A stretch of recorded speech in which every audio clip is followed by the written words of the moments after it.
আমি রাসেল আছি সাথে। আর শুরু হয়ে গেল ভূত এফএম। আপনাদের সবাইকে স্বাগত জানাচ্ছি ভূত এফএমে আজকে। এবং যারা যেখানে আছেন, আশা করছি যে আজকে যে স্টোরিগুলো আছে আমাদের কাছে, সেগুলো শুনে আনন্দ পাবেন, ভালো লাগবে এবং এনজয় করবেন অনেক বেশি। তাই এখন যেটা করব সেটা হচ্ছে সরাসরি চলে যাব আমরা আমাদের প্রথম অতিথি হিসেবে আছেন আজকে আফনান ভাই, তার কাছে চলে যাব এবং তার কাছ থেকে একটা ঘটনা শুনে আসবো। আশা করছি যে এই ঘটনাটা আপনাদের অনেক বেশি ভালো লাগবে। চলুন শুরুতেই চলে যায় আফনান ভাইয়ের কাছে। আসসালামু আলাইকুম। আমি আফনান আপনাদের জন্য আজকে নিয়ে এসেছি রক্তহীন করা অ্যাম্বুলেন্সের একটি ঘটনা।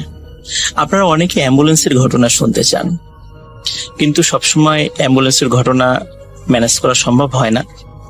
তো আপনাদের জন্য এবার অনেক কষ্ট করে একটি গল্প পেয়েছি, আশা করি আপনাদের সবার ভালো লাগবে। কথা না বাড়িয়ে আমি সরাসরি গল্পে চলে যাই। ঘটনাটির সময় ছিল 2009 সাল। যার সঙ্গে ঘটেছিল তার নাম হচ্ছে রফিক। উনি পেশা একজন অ্যাম্বুলেন্স চালক। উনি অ্যাম্বুলেন্সটা বেসিক্যালি দুটো মেডিকেলের রোগী বা লাশ উনি আনা নেওয়া করেন। একটি হচ্ছে মিটফোর্ড হসপিটাল, আর একটা হচ্ছে ঢাকা মেডিকেল কলেজ। উনি সাধারণত ঢাকা মেডিকেল কলেজের এদিকে বেশি থাকেন, কারণ এখানে দেখা যাচ্ছে যে রোগীর পরিমাণ বেশি, ওনার ট্রিপটাও বেশি পাওয়া যায়। এই জন্য উনি সাধারণত ঢাকা মেডিকেল কলেজের এই সাইডটাতেই ওনার আনাগোনাটা বেশি। যেদিন ঘটনাটি ঘটে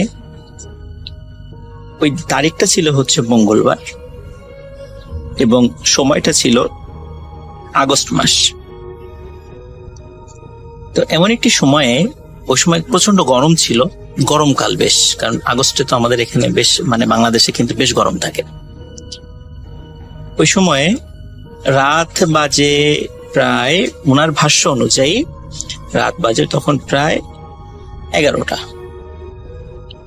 ওনার পরিচিত একজন ব্যক্তি, যিনি ওই হসপিটালের 4র্থ শ্রেণীর একজন কর্মচারী, সাধারণত তাদের মাধ্যম দিয়ে ওনারা ট্রিপগুলো পেয়ে থাকেন। সেই ব্যক্তিটি এসে তাকে জানায় যে আরিচার ঘাট যেটি রয়েছে, এই ঘাটের পাশে একটি গ্রাম রয়েছে, সেই গ্রামে একটি লাশ পৌঁছে দিতে হবে। এখন তিনি জিজ্ঞেস করেন যে লাশের কি হয়েছিল, কিভাবে মারা গেল। তখন তারা বলে যে উনি এমনিতেই বার্ধক্যজনিত কারণে মারা গেছেন। তো এই কথা বলার পর উনি রাজি হয়ে যান এবং সাধারণত যে ভাড়া ওনারা ঠিক করেন অ্যাম্বুলেন্স চালকরা, দেখা যাচ্ছে ভাড়ার একটি অংশ যিনি এই ট্রিপটা এনে দেন তাকে দিতে হয়। তো ঠিক হলো যে তখন 7,000 টাকায় আরিচায় পৌঁছে দেবেন। ওই সময় কিন্তু 7,000 টাকা অনেক, আরিচা অনুযায়ী, যেহেতু নদী পার হতে হচ্ছে না, ফেরির খরচটা লাগছে না, সেই অনুযায়ী 7,000 টাকা কিন্তু ওনার জন্য বেশ ভালো অ্যামাউন্টের একটি টাকা। উনি রাজি হয়ে যান এবং 4র্থ শ্রেণীর কর্মচারীকে উনি 2,000 টাকা দেন এবং 5,000 টাকা উনি ওনার কাছে রাখেন। এরকম একটা শর্ত হয় আর কি। এবং ট্রিপ শুরু করার আগেই ফুল টাকাটা পেইড করে নিতে হয়। সাধারণত ওইখানে নাকি এইভাবেই সিস্টেমে এই ট্রিপগুলো অ্যাম্বুলেন্সের যারা চালক তারা এরকম এই কাজটা করে থাকেন। কারণ অনেক সময় দেখা যায় লাশ নিয়ে বাসায় নামানোর পরেই সবাই লাশ নিয়ে ব্যতিব্যস্ত হয়ে যান, অ্যাম্বুলেন্সের কথা মনে থাকে না, চালকের কথা মনে থাকে না। এই জন্য ওঠার আগেই সাধারণত এই টাকাটা ওনারা পারতপক্ষে নিয়ে নেওয়ার চেষ্টা করেন।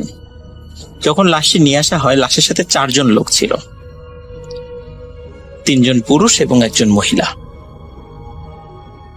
গাড়িতে ওঠার পরপরই স্বাভাবিকভাবেই রফিক সাহেব উনি টাকা দাবি করেন এবং ওনারা কোনো ধরনের কোনো উচ্চবাচ্য ছাড়াই টাকাটা দিয়েও দেন। গাড়ি চলতে থাকে। রাত তখন প্রায় 1টা বাজে। রাত 1টার মধ্যে ওনারা মানিকগঞ্জ প্রায় পার হয়ে যাবেন এমন একটি সময়। তো হঠাৎ করে উথুলি নামক একটি জায়গা রয়েছে, এই উথুলি জায়গা থেকে সামান্য একটু পার হলেই হাতের বাম দিক দিয়ে পাটুরিয়া ঘাটের দিকে রাস্তা চলে গিয়েছে এবং সোজা রাস্তাটা চলে গেছে হচ্ছে আরিচা ঘাটের দিকে। এখন যেহেতু আরিচা ঘাট দিয়ে ওইভাবে ফেরি পার হয় না, এখন পাটুরিয়া ঘাট দিয়েই হয়। এই জন্য আরিচা ঘাটগামী ওই রাস্তাতে সাধারণত যানবাহন খুব কম চলাচল করে। দিনের বেলাতেও কম চলাচল করে, রাতের বেলা তো কোনো কথাই নেই। যখন উথুলি নামক ওই জায়গাটাতে উনি আসছেন গাড়ি নিয়ে, হঠাৎ করে গাড়িতে একটি ঝাঁকুনি দেয় সাধারণত ব্রেক করা ছাড়া যদি কোনো একটি গাড়ি স্পিড ব্রেকার পার হয়, ঠিক যেভাবে ঝাঁকি লাগে অমন একটি ঝাঁকি লাগে, একটি ঝাঁকি অনুভূত হয় গাড়িতে।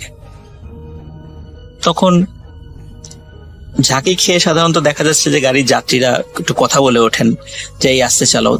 তখন রফিক সাহেব দেখলেন যে না, ওনারা কোনো কথা বললেন না। এবং রফিক সাহেব একটা বিষয়টা খেয়াল করলেন যে যখন উনি তো এর আগেও এখানে আসছেন, ঠিক যে জায়গাটাতে গাড়িতে ঝাঁকি লেগেছে এখানে কোনো স্পিড ব্রেকার ছিল না, কোনো উঁচু জায়গা ছিল না, তাহলে হঠাৎ করে ঝাঁকি লাগলো কেন? উনি চিন্তা করেন হয়তো বা চাকার নিচে কোনো ইট বা শক্ত কিছু পড়েছিল, এই জন্য ঝাঁকি লেগেছে, উনি খেয়াল করতে পারেননি। উনি আর 7-5 ভাবেননি, উনি সোজা চলে যাচ্ছেন। তো উনি যখন আরিচার রাস্তা দিয়ে ঢোকেন, এই জায়গাটা কিন্তু খুবই নীরব। যারা ওই রাস্তায় কখনো চলাচল করেছেন, এমনকি দিনের বেলাতেও, তারা কিন্তু আপনারা জানেন যে রাস্তার দুই ধারে এখনো পর্যন্ত তেমন কোনো মানব বসতিই নাই, দীর্ঘ পথ কোনো মানব বসতি নেই। একদম ঘাটের কাছাকাছি গিয়ে গ্রাম রয়েছে, কিন্তু তার আগ পর্যন্ত রাস্তার দুই ধারে ওইভাবে কোনো আপনারা বসতি দেখতে পাবেন না। এখনো তো সামান্য কিছু হয়েছে, আগে তো সেটাও ছিল না। উনি যখন যাচ্ছেন প্রায় 1 কিলোমিটার পার হওয়ার পর হঠাৎ করে একজন পুরুষ যাত্রী, যিনি ওই লাশের সাথে ছিলেন, তার আত্মীয়, উনি বললেন যে এই ড্রাইভার গাড়ি থামাও। তখন রফিক সাহেব গাড়িটা থামিয়ে দেন। উনি ভাবেন এখানে হয়তোবা তাদের বাড়ি, এখানে হয়তোবা নামবেন তারা। ওই ব্যক্তি রফিক সাহেবকে বলেন আমরা লাশ নিয়ে এখানেই নামবো।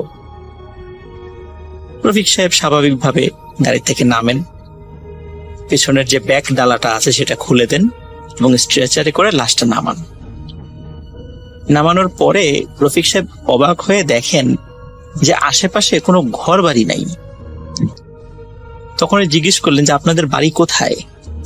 এখানে তো আশেপাশে ঘর বাড়ি দেখছি না, আপনারা লাশ নিয়ে যাবেন কিভাবে? আপনাদের কোনো আত্মীয় স্বজন তো এখানে দেখছি না। তখন ওনাদের মধ্যে একজন বলেন যে সে চিন্তা তোমাকে করতে হবে না, সেটা আমরা দেখব, তুমি চলে যাও। যেহেতু উনি আগের থেকেই টাকা পেয়ে গিয়েছিলেন, সুতরাং তার কোনো উচ্চবাচ্য ছিল না, এই জন্য উনি ওইখানে গাড়ি ঘুরিয়ে আবার ঢাকার উদ্দেশ্যে রওনা করেন। উনি যখন রওনা করছিলেন, রওনা করতে করতে ঠিক উথুলি যে স্ট্যান্ডটা, বাস স্ট্যান্ড যেটা আছে, সেখানে আসার পরে দেখলেন যে 4 জন লোক হাত ইশারা করে তাকে থামতে বলছে। উনি অবাক হয়ে দেখলেন যে এই 4 জন লোক তো সেই 4 জন লোক যাদেরকে উনি এই মাত্রই নামিয়ে দিয়ে এসেছেন, এবং তাদের সাথে একটি লাশও রয়েছে। উনি খুব অবাক হন, উনি গাড়ি থামান, উনি জিজ্ঞেস করেন কি ব্যাপার, আপনারা এখানে? আপনাদেরকে না একটু আগেই নামিয়ে দিয়ে আসলাম। তখন ওনারা বলেন কি বলছেন আপনি? আপনি তো উথুলিতে আমাদেরকে নামিয়ে দিলেন, জোর করে আমাদেরকে নামিয়ে দিয়ে আপনি সোজা চলে গেলেন, এখন আবার ঘুরে আসছেন, আমরা এখন এই লাশটা কিভাবে নিয়ে যাব? রফিক সাহেব যতটুকু না অবাক হন, তার থেকে বেশি বিরক্ত হন যে আমি মাত্র নামিয়ে দিয়ে আসলাম তাদেরকে, অথচ ঘুরে আসার পরে তারা এখানে কিভাবে আসলো, আর এখন এসে বলছে আমি নাকি উথুলি বাস স্ট্যান্ডে তাদেরকে নামিয়ে দিয়েছি। যাই হোক, যেহেতু এটা একটা অবাক করার মতো বিষয় ছিল, উনি কিছুতেই মিলাতে পারছিলেন না যে একটু আগেই তো উনি নামিয়ে দিয়ে আসছেন, হঠাৎ করে এই ধরনের ঘটনা কেন ঘটলো। তো উনি 7-5 না ভেবে বলেন যে আচ্ছা ঠিক আছে, ওঠেন, গাড়িতে ওঠেন, আমি আবার আপনাদেরকে নামিয়ে দিয়ে আসছি। তখন উনি আবার ওই লাশ সহ ওই যাত্রীদেরকে গাড়িতে তোলেন, তুলে আবার গাড়ি চলা শুরু করে। চলতে চলতে চলতে চলতে হঠাৎ একটি জায়গায় উনি চলে আসেন, সেই জায়গাটি যেই জায়গাটিতে একটু আগেই 4 জন ব্যক্তি সমেত লাশ নামিয়ে দিয়েছিলেন, এবং উনি দেখছেন যে এই 4 জন ব্যক্তি হাত ইশারা করে তাকে থামতে বলছে। উনি এবার ভয় পেয়ে যান যে কি ব্যাপার, তাহলে আমার গাড়িতে কে বসা? পিছন দিকে তাকিয়ে দেখেন গাড়িতে কেউ নেই। উনি প্রচন্ড ভয় পান, তারপরও গাড়ি থামান। যেহেতু এই জায়গাটাতেই উনি নামিয়ে দিয়ে গেছিলেন তাদেরকে। উনি জিজ্ঞেস করেন কি ব্যাপার, কি হয়েছে? তখন ওদের মধ্যে থেকে একজন বলেন যে আপনি আমাদেরকে এখানে নামিয়ে দিয়ে চলে গেলেন কেন? আমরা কি এখানে নামবো? এখানে নিয়ে আমরা লাশ নিয়ে কোথায় যাব? আমরা তো আরিচার পাশে যে গ্রামটি রয়েছে সেখানে যাব। রফিক সাহেব এবারও অবাক হন এবং বিরক্তও হন। তখন উনি বলেন যে আপনারাই বললেন যে এখানে নামিয়ে দিতে, আমি নামিয়ে দিলাম, আবার আমি ঘুরে চলে গেলাম, আবার আপনাদেরকে আরিচা থেকে এখানে নিয়ে আসলাম, এটা কি হচ্ছে? তখন তারা বলে কি ব্যাপার, আপনি আরিচায় আমাদেরকে পাবেন কোথায়? আমরা তো এখানে দাঁড়িয়ে আছি, আপনি তো আমাদেরকে জোর করে এখানে নামিয়ে দিয়ে গেলেন। তখন উনি বলেন আমি আপনাদেরকে জোর করে কিভাবে নামাবো? লাশ সহকে কেউ জোর করে কাউকে নামায়? এইভাবে ওনাদের সাথে তর্কাতর্কি হয়। যাই হোক, এক পর্যায়ে রফিক সাহেব বলেন আচ্ছা ঠিক আছে ওঠেন, আপনারা কোথায় যাবেন আমি নামিয়ে দিচ্ছি। কিন্তু ওনার মনের মধ্যে কিছুতেই যে খচখচানি হচ্ছিল সেটা যাচ্ছিল না, যে এখানে আমি প্রথমে নামালাম, আবার চলে যাওয়ার পর পুতুলি বাস স্ট্যান্ডে তাদের সাথে দেখা, তারা বললো তারা নাকি পুতুলি বাস স্ট্যান্ডে তাদেরকে নাকি আমি নামিয়ে দিয়েছি, আবার তাদেরকে উঠিয়ে আনার পর এইখানে আবার তাদেরকে দেখছি, অথচ গাড়ির মধ্যে থেকে তাদের কাউকে দেখছি না। তাহলে তারা কোথায় গেল বা কি হচ্ছে আমার সাথে? উনি মনে মনে খুব ভয় পাচ্ছিলেন, কিন্তু যেহেতু উনি প্রায় 45 বছর বয়স ওনার ছিল রফিক সাহেবের, এবং মোটামুটি 20-22 বছর থেকেই উনি এই অ্যাম্বুলেন্স চালান। অনেক ঘটনাই, ছোটখাটো ঘটনা এই অ্যাম্বুলেন্স চালাতে গিয়ে রাস্তাঘাটে ওনার সাথে ঘটেছে, একদম টুকিটাকি সেই জিনিসগুলো, কিন্তু এই ধরনের অদ্ভুত বিষয় ওনার সাথে কিন্তু কখনো ঘটেনি।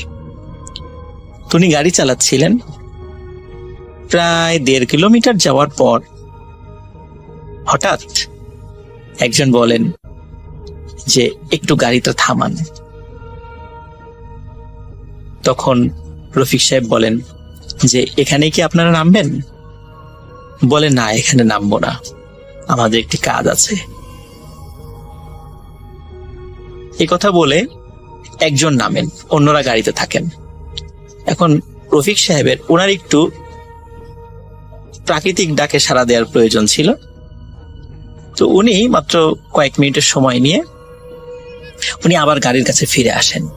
কিন্তু অদ্ভুত ব্যাপার, গাড়িতে একজন মানুষও নাই, একজন মানুষও নাই। কোথায় গেল তারা? কিন্তু গাড়ির মধ্যে লাশ কিন্তু রয়েছে।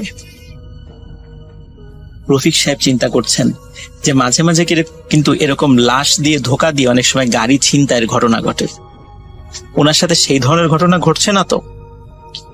তখন উনি চিন্তা করেন আসলে এই লোকটি মারা গেছে কিনা একটু চেক করে দেখি, এবং রফিক সাহেব সাহস করে গাড়ির ব্যাক ডালাটা খুলে লাশের হাতের পালস চেক করে দেখেন আসলে সত্যিই মারা গেছে,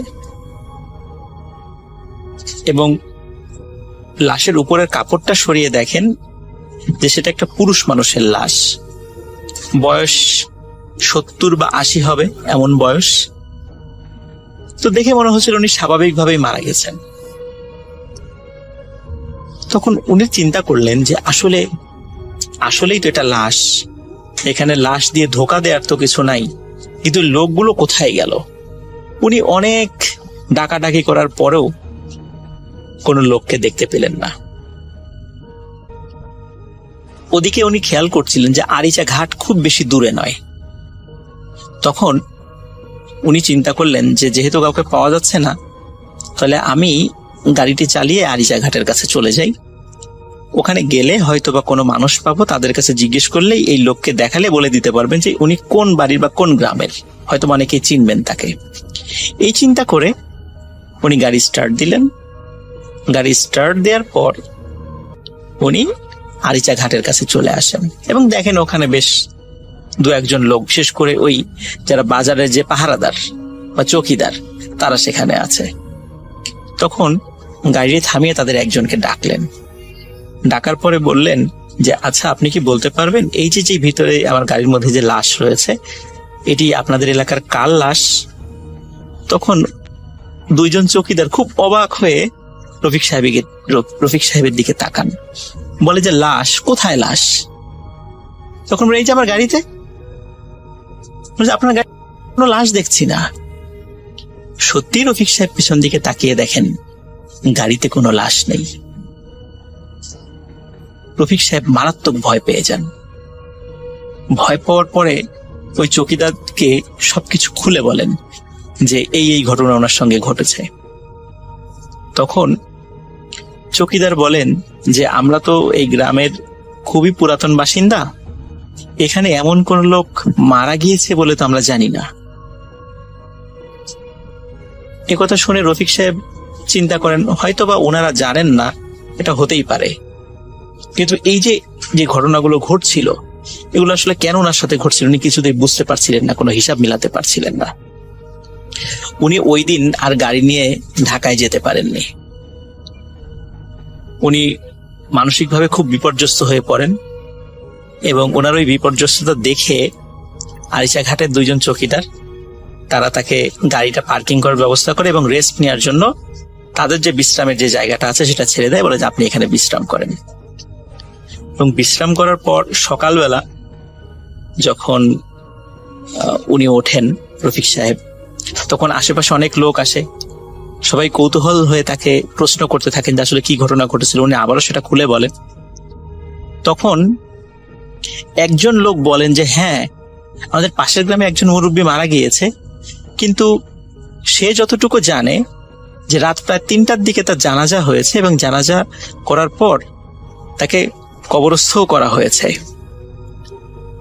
এবং তাকে নাকি একটি মাইক্রোবাসে করেই নিয়ে আসা হয়েছিল। উনি খুব অবাক হন যে আসলে আমি তাহলে কার লাশ নিয়ে আসলাম। তখন উনি বলেন যে আসলে এই লাশের বাড়িটি কোথায় আমাকে দেখাতে পারবেন? তখন একজন লোক ওই বাড়িতে নিয়ে যায় তাকে। বাড়িতে নিয়ে যাওয়ার পর উনি লক্ষ্য করেন যে যে চারজন লোককে উনি নিয়ে এসেছিলেন সেই 4 জন লোক ওই বাড়িরই আত্মীয় স্বজন, কিন্তু এই 4 জন লোক ওই ড্রাইভারকে চিনতে পারছে না কিছুতেই। তখন ড্রাইভার বললেন, বিশেষ করে রফিক সাহেব, যে আমি তো আপনাদেরকে কালকেই নিয়ে আসলাম, লাশের সাথে নিয়ে আসলাম, এই ঘটনা ঘটলো। তখন ওরা বললেন না তো, আমরা তো আপনার গাড়িতে আসিনি, আপনার মাইক্রোবাসের কালার হচ্ছে কালো আর আমরা যেই মাইক্রোবাসে এসেছিলাম সেটার রং সাদা, আমরা তো আপনার গাড়িতে আসিনি। তখন রফিক সাহেব চিন্তা করলেন যে তাহলে এই যে ওনাদের কাছ থেকে যে টাকাটা পেয়েছিল সে টাকাটা তখন ওনার পকেটে। তখন এই যে আপনারাই তো আমাকে টাকা দিয়েছেন। বলে না তো, আমরা তো কোনো টাকা দেইনি আপনাকে। এবার আর রফিক সাহেব উনি ওনার সেন্সটা ধরে রাখতে পারেন না, উনি ওখানে আবার সেন্সলেস হয়ে পড়ে যান। ঘন্টাখানেক পর যখন ওনার জ্ঞান ফেরে তখন রফিক সাহেব ওনার বাড়িতে ফোন করেন। ওনার বাড়ি থেকে লোক আসার পর সেই ব্যক্তি গাড়ি ড্রাইভ করে রফিক সাহেবকে ঢাকাতে নিয়ে যান এবং এই ঘটনার পর দীর্ঘদিন উনি অ্যাম্বুলেন্স চালাননি। পরে মানসিকভাবে সুস্থ হওয়ার পর আবার উনি অ্যাম্বুলেন্স চালান। উনি কিন্তু এখনো অ্যাম্বুলেন্স চালান। উনি এখনো ঢাকা মেডিকেল, মিটফোর্ড বা সোহরাওয়ার্দী এখানকার রোগী বা লাশ উনি আনা নেওয়া করেন। তবে ওনার সাথে মাঝে মাঝে কিছু ছোটখাটো কিছু ঘটনা ঘটেছে, কিন্তু এই ধরনের অদ্ভুত ঘটনা কখনো ঘটেনি। তো এই ঘটনাটি আমাকে যিনি সংগ্রহ করে দিয়েছেন সে আমার স্টুডেন্ট, তার নাম হচ্ছে শরীফুল ইসলাম শরীফ। ঢাকা বিশ্ববিদ্যালয় থেকে অনার্স মাস্টার্স কমপ্লিট করার পর এখন সরকারি চাকরির জন্য চেষ্টা করছেন। আসেল ভাইকে ধন্যবাদ, লিসেনারদেরকে ধন্যবাদ। আশা করি গল্পটি আপনাদের ভালো লেগেছে। সুস্থ থাকবেন। আসসালামু আলাইকুম। Thank you so much. আপনার ঘটনার জন্য আপনাকে অনেক ধন্যবাদ। এবং আমি এখন যেটা করব সেটা হচ্ছে চলে যাব সরাসরি আমাদের পরবর্তী যে অতিথি আছেন তার কাছে, এবং আপনি প্লিজ একটু আপনার নামটা বলবেন, তারপর আপনি কোথা থেকে এসেছেন সেটা বলবেন, তারপর আপনার ঘটনায় যাব। জি, আবার আরেকবার বলতে হবে। আমি শাহরিয়ার মিরপুর থেকে আসছি। আমি সরাসরি আমার গল্পে চলে যাই। আসলে এটা গল্প নয়, এটা আমার একদমই বাস্তব অভিজ্ঞতা। আমি তখন আমার স্টুডেন্ট লাইফের কথা। আমি তখন ঢাকা বিশ্ববিদ্যালয়ের স্টুডেন্ট ছিলাম। এটা 2007-8 সালের ওই সময়কার ঘটনা আর কি। আমি তখন একটা টিউশনি করতাম আর কি, এবং এটা খোদ ঢাকা শহরেরই ঘটনা। এবং আমার এই টিউশনিটা ছিল ঢাকার মালিবাগ যে রেলগেট এই অঞ্চলে। হুম হুম তো আমি আমার ওই স্টুডেন্টটাকে পড়াতাম হচ্ছে মূলত দুপুরের পরে। আমি ইউনিভার্সিটির বাসে করে ওখানে আসতাম এবং এসে ওকে ওই দুপুরের পরে ওকে পড়িয়ে আবার ফেরত যেতাম। তো হয়েছে কি, একদিন এরকম পড়াচ্ছি, হঠাৎ করে মানে আমার ওই স্টুডেন্টের নাম ছিল ফারসেদ। তো আমি ওখানে পড়াচ্ছি এবং ওদের যে পড়াতাম, ওদের বাসাটা ছিল ডুপ্লেক্স টাইপের। আমাকে নিচে রুমে বসে পড়াতাম এবং সামনে দিয়ে ভিতর দিয়ে একটা সিঁড়ি ছিল উপরে দোতলার দিকে। তো আমার সামনে দিয়ে যে যদি কেউ উপরের দিকে যেতে চাই তো তাকে অবশ্যই আমার সামনে দিয়ে যেতে হবে।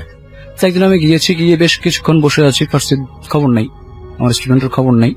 দেখলাম প্রায় 10 মিনিট পরে ফারসেদ আমার সামনে দিয়ে হেঁটে উপরের দিকে চলে যাচ্ছে। তাই আমি বেশ বিরক্ত ছিলাম, অনেকক্ষণ ধরে বসে আছি।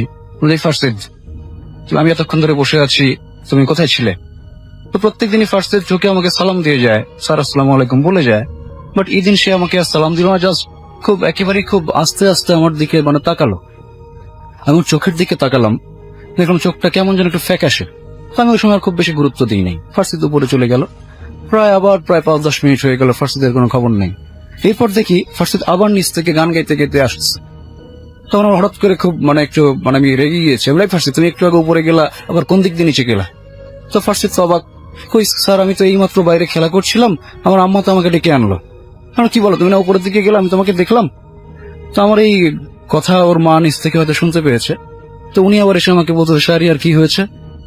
তো আমি আসলে বললাম যে আন্টি, আমি তো এই মাত্র দেখলাম যে ফারসেদ এরকম উপরের দিকে গেল, আবার এখন দেখতেছি আবার নিচ থেকে সে ফারসেদ দিয়ে আসলো। তো উনি আসলে তখন বললো, আসলে স্যার আর কি বলবো, তুমি ভয়টাও পাও কিনা, এই জন্য আসলে তোমাকে বলি নাই, তুমি আবার পড়াতে আসাই বন্ধ করে দাও কিনা। কি হয়েছে মানে একটু আমাকে বলেন। তো আন্টি আমাকে বললো, আসলে সমস্যাটা কি, আমাদের এই বিল্ডিংটা আমরা আসলে ভেঙে ফেলবো, ভেঙে এখানেই আমরা একটু আবার নতুন করে বিল্ডিং করবো। তো যেটা হয়েছে আর কি, যে আমাদের পাশে তুমি তো একটা কাঁঠাল গাছ দেখেছিল, কাঁঠাল গাছটা তো কেটে ফেলা হয়েছে। তো কাঁঠাল গাছটা তো কেটে ফেলা হয়েছে, তো কাঁঠাল গাছ যখন কেটে ফেলা হবে, তার আগের দিন ফারসেদকে কেউ একজন স্বপ্নে বলেছে গাছটা যেন না কাটা হয়। তারপরেও গাছটা ওরা কেটেই ফেলেছে। কথাটা গুরুত্ব ফারসেদ বলেছিল ওর মা বাবাকে, বাট গুরুত্ব দেয়নি। তো সে কারণে গাছটা যখন কেটে ফেলেছে, কাটার পর থেকেই নাকি ফারসেদের বিভিন্ন সমস্যা হচ্ছে। ও একা থাকলেই নাকি আশেপাশে কিছু আলো ওকে ঘিরে ধরে, এরকম কিছু প্রবলেম আর কি হয়, কিছু আলো টালো ওকে ঘিরে ধরে। তো এরপর থেকে ওকে প্রবলেম হচ্ছে। তো তুমি ভয়টয় পেও না, আসলে কোনো চিন্তা নেই, তুমি পড়াতে এসো। আসলে ভাবছিলাম যে প্রবলেম মনে এখানে শেষ, আসলে প্রবলেমটা এখানে শেষ নয়। আমার জন্য আরো বেশ একটা রোমাঞ্চকর অভিজ্ঞতাই বলবো আমি।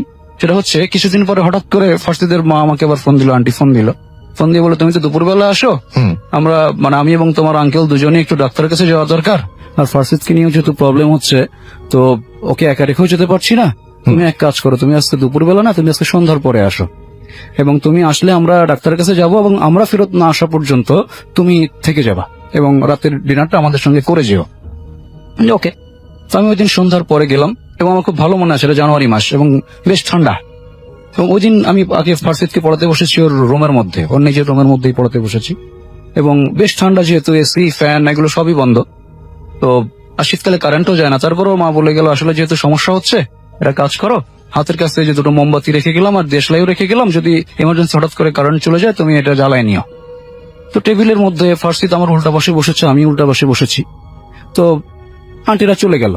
তো আমি জাস্ট পড়ানো শুরু করেছি। ফারসেদ তখন সম্ভবত ক্লাস 7-এ পড়ে। তো পড়ানো শুরু করেছি, হঠাৎ করে দেখলাম 5 মিনিটের মাথায় কারেন্ট চলে গেল।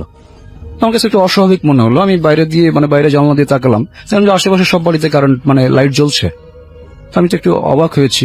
তো সঙ্গে সঙ্গে কি করলাম, তাড়াতাড়ি দেশলাই দিয়ে মোমবাতি 2টাই জ্বালালাম। তো মাঝখানে ওই পাশে হচ্ছে ফারসেদ বসে আছে, এই পাশে আমি। তো হঠাৎ করেই দেখলাম কোনো বাতাস কিচ্ছু নেই, মোমবাতিগুলো কাঁপা শুরু করলো। এবং যখনই কাঁপা শুরু করলো, ফারসেদ আমার দিকে একটু ভয়ঙ্কর দৃষ্টি দিয়ে তাকালো, আমিও ওর দিকে তাকালাম। তাকানোর পরে হঠাৎ করেই দেখি কাঁপাটা বাড়লো এবং একটা অদ্ভুত ঘটনা ঘটলো। এটা হয়তো অনেকে বিশ্বাস করবে কিনা আমি জানি না, বাট বিশ্বাস না করলে আমার চোখের সামনে ঘটেছে, আমাকে এটা বলতেই হচ্ছে। বিষয়টা হচ্ছে, মোম গলছে না, দুটো মোমই একসাথে, একটা না দুটো মোমই গলছে না, বাট ওই সুতা, মোমের যে সুতা পড়তে পড়তে ভিতরে চলে যাচ্ছে, মোম কিন্তু গলছে না, এবং আলোটা কাঁপতেছে।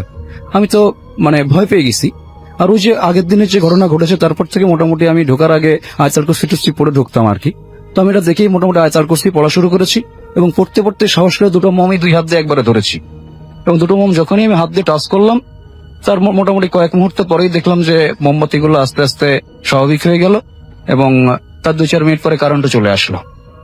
তো ওই সময় আসলে আমি বেশ ভয় পেয়েছিলাম, বাট এখনো আমার যেটা মনে হয়, যদি আসলে মোম নিভে যেত এবং অন্ধকার হয়ে যেত, আমি মাঝে মধ্যে শুনেছি যে জিনরা নাকি অনেক সময় বাচ্চাদের তুলে নিয়ে যায়, ওই সময় যদি আসলেই ফার্সিদকে তুলে নিয়ে যেত, আমি কিন্তু ওখানে মারাত্মক ভয় পেতাম এবং সম্ভবত আমারও কোনো ক্ষতি হলেও হতে পারত। আসলে রাসেল ভাই, এটা আমার একেবারেই মানে নিজের অভিজ্ঞতা এবং এটা সত্য অভিজ্ঞতা। কে কি বলবে আমি জানি না, বাট এটা আসলে সত্য অভিজ্ঞতা এবং আমার কথাটা এ পর্যন্তই ছিল আর কি।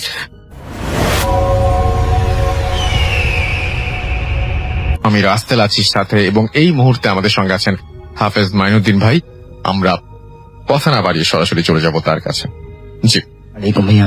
ওয়ালাইকুম সালাম। আমি আজকে যে ঘটনাটা শেয়ার করব সেটা, উনি হচ্ছেন লাশবাহী গাড়ির একজন ড্রাইভার। জি, তো উনি এই গত সপ্তাহ খানিকের ঘটনাটা, উনি ঢাকা এয়ারপোর্ট কুড়িমিটলের একটি হাসপাতাল থেকে একটি লাশ নিয়ে যাচ্ছিল ঢাকা কেরানীগঞ্জের মধ্যে। তো পথের মধ্যে সন্ধ্যা হয়ে যায় এবং মাগরিবের আজান চলতে থাকে। তো উনি আমাকে এই ঘটনাটা বলছে যে আমার সাথে ঘটে যাওয়া এইটাই প্রথম। যখন উনি গাড়ি নিয়ে লাশ বাড়িয়ে নিয়ে চলছিল, তো ওনার সাথে কোনো প্যাসেঞ্জার ছিল না, শুধু লাশটাই ছিল। তাকে অ্যাড্রেসটা লিখে দেওয়া হলো যে লাশটা কোথায় আর কি নিয়ে যাওয়া হবে। তো উনি যখন পথ দিয়ে যাচ্ছে, মাগরিব আজান চলতেছিল, ওই সময়তে নাকি তার পেছন থেকে কে যেন বলল, ড্রাইভার গাড়ি থামান। তখন উনি খুব ভয় হলো, উনি পিছনে তাকালো, দেখলো যে না, কেউ তো নেই। উনি ভাবলো যে গাড়িতে থামাবো, কে বললো এই কথাটা। কিন্তু আচমকাই উনি হঠাৎ থমকে যান, যে গাড়ি নিচ থেকেই, উনি নিজে বন্ধ করেনি, নিচ থেকে গাড়ি আপনি বন্ধ হয়ে গেল। তো উনি অবশেষে চাবিটাও বন্ধ করে বসে রইলেন। তো উনি আমাকে বলতেছেন যে যখন গাড়িটা বন্ধ হয়ে গেছে বা আমিও বন্ধ করে রাখলাম, তো পেছন থেকে কে যেন নামাজ পড়তেছিল। যেভাবে নামাজ পড়া হয় ঠিক আমি এরকম শব্দ শুনতে পাইতেছি, যে সূরা ফাতিহা পড়তেছে, তাকবীরুল্লাহ দিতেছে, পুরো নামাজের মতো আমি পিছন থেকে শব্দ পাই। ঠিক 10টা মিনিট পরে গাড়ি আবার নিজেই এরকম চালু করা হয়, উনি চালু করেন এবং সেই লাশটা উনি দিয়ে যান। তো ওনার মাথার ভিতর শুধু ওই কল্পনাটাই যে আমাকে পেছন থেকে কে বলল যে গাড়িটা থামান, এবং আমি যে নামাজ পড়া এই শব্দটা শুনলাম কি ছিল। তো ওটার ভিতরে, তার মনের ভিতরে শুধু জাগরণ। তো উনি লাশ গাড়িটা দিয়েছে, উনি গ্যারেজে রেখে তারপরে বাসায় খুব দ্রুত চলে গেল এবং তার শরীরটা খুব অসুস্থ হয়েছিল। উনি বললো যে আমার ঘাড় ব্যথা চলতেছিল, গরম লাগতেছিল, শীত শীত লাগতেছিল এবং অস্থির লাগতেছিল। আমার ভালো না লাগাতে আমি বাসায় গিয়ে ঘুমিয়ে পড়বো। তো উনি বললো যে আমি খাওয়া দাওয়া করে আমি তো ফ্লোরে ঘুমাই। তো যখন আমি ফ্লোরে ঘুমালাম, রাত 1:30টার দিকে আমার ঘুম ভেঙে যায়। তো উঠে দেখি যে চারদিকে অন্ধকার, বাতি ঘরে নিবানো। তো ভেতরে ভেতরে ওই কথাটাই আমার শুধু কল্পনা আসে, যে আমাকে গাড়ি পেছন থেকে কে বললো যে গাড়ি বন্ধ করো। উনি বললো যে আমি যখন হঠাৎ এই কথা চিন্তা করে আমার খাটের ভেতরের দিকে আমার দৃষ্টি গেল, যে খাটের ভেতরের দিকে একটু কফিন, আমি যে লাশ গাড়িতে করে নিয়ে গেলাম সেই বাক্সটাই। তো ওইটাও দেখে আমি আতঙ্ক করলাম যে আমার খাটের নিচে কফিন কেন। উনি বললো যে আমি দ্রুত উঠে বাতিটা জ্বালালাম, পরবর্তীতে দেখি না। তখন আবার আমার মনে ভিতর সন্দেহ লাগলো, তাহলে আমার মনে ভুল চলতেছে। তো বললাম আমি স্মোক করি, সিগারেট খাই। তখন সেই মতো আমি এই নার্ভাস থেকে বাঁচার জন্য, দুর্বলতা থেকে বাঁচার জন্য আমি একটি সিগারেট ধরাবো বলে আমি মাত্র সিগারেট মুখে নিয়ে ধরাবো, ওই মুহূর্তে আমাকে বলতেছে তুই আর সময় পাইলি না। ওনাকে বলতেছে মাথায় ধাক্কা দিয়ে, বলে আমাকে মাথায় ধাক্কা দিয়ে বলতেছে তুই আর সময় পাইলি না, এখন এইটা করিস কেন, আর সন্ধ্যার সময় গাড়ি বন্ধ করে দিবি, গাড়ি চালাবি না, মাগরিব আজানের সময়, পবিত্রতা তার সাথে থাকবি। তো ওর এই কথাগুলো শোনার পরে উনি ওইখানে অজ্ঞান হয়ে যায়। উনি বললো যে আমি অজ্ঞান হয়ে যাই এবং আমার শরীরের অবস্থা অনেক খুব খারাপ হয়ে যায়। তো ভয় ভীতি, মানে প্রচন্ড ভয় ভীতি, জ্বর টর আসে। পরবর্তীতে যাই হোক, উনি বললো আমাকে এই 2-3টা দিন আমাকে এইভাবেই শুধু শব্দগুলো কানে আসলো যে সন্ধ্যার সময় গাড়ি বন্ধ করে দিতে হবে এবং উনি পবিত্রতার সাথে থাকতে হবে, যে লাশ তুই যে গাড়ি নিয়ে যাস তো তোকে পবিত্রতার সাথে থাকতে হবে। পরবর্তীতে আমরা ওইটার সংবাদ আর কি নিলাম। তো বললাম যে ভাইজান এরকম জিন তো নেতা, অবশ্যই যাকে আপনি নিয়ে গেছেন উনি খুব ভালো একজন মানুষ ছিল, সৎ মানুষ ছিল, বিধায় আপনাকে এরকম ভাবে যে একটা লাশবাহী গাড়ি চালান, আপনি সবসময় পবিত্রতা অবলম্বন করবেন এবং অবশ্যই ভালোভাবে আপনি চলবেন। তো আলহামদুলিল্লাহ এখন মোটামুটি ভালো দিকে আছে, অর্থাৎ ওনার সেন্সে শুধু এটাই আসতো কাজে। ওকে, এটাই ভাইয়া ছিল ঘটনা।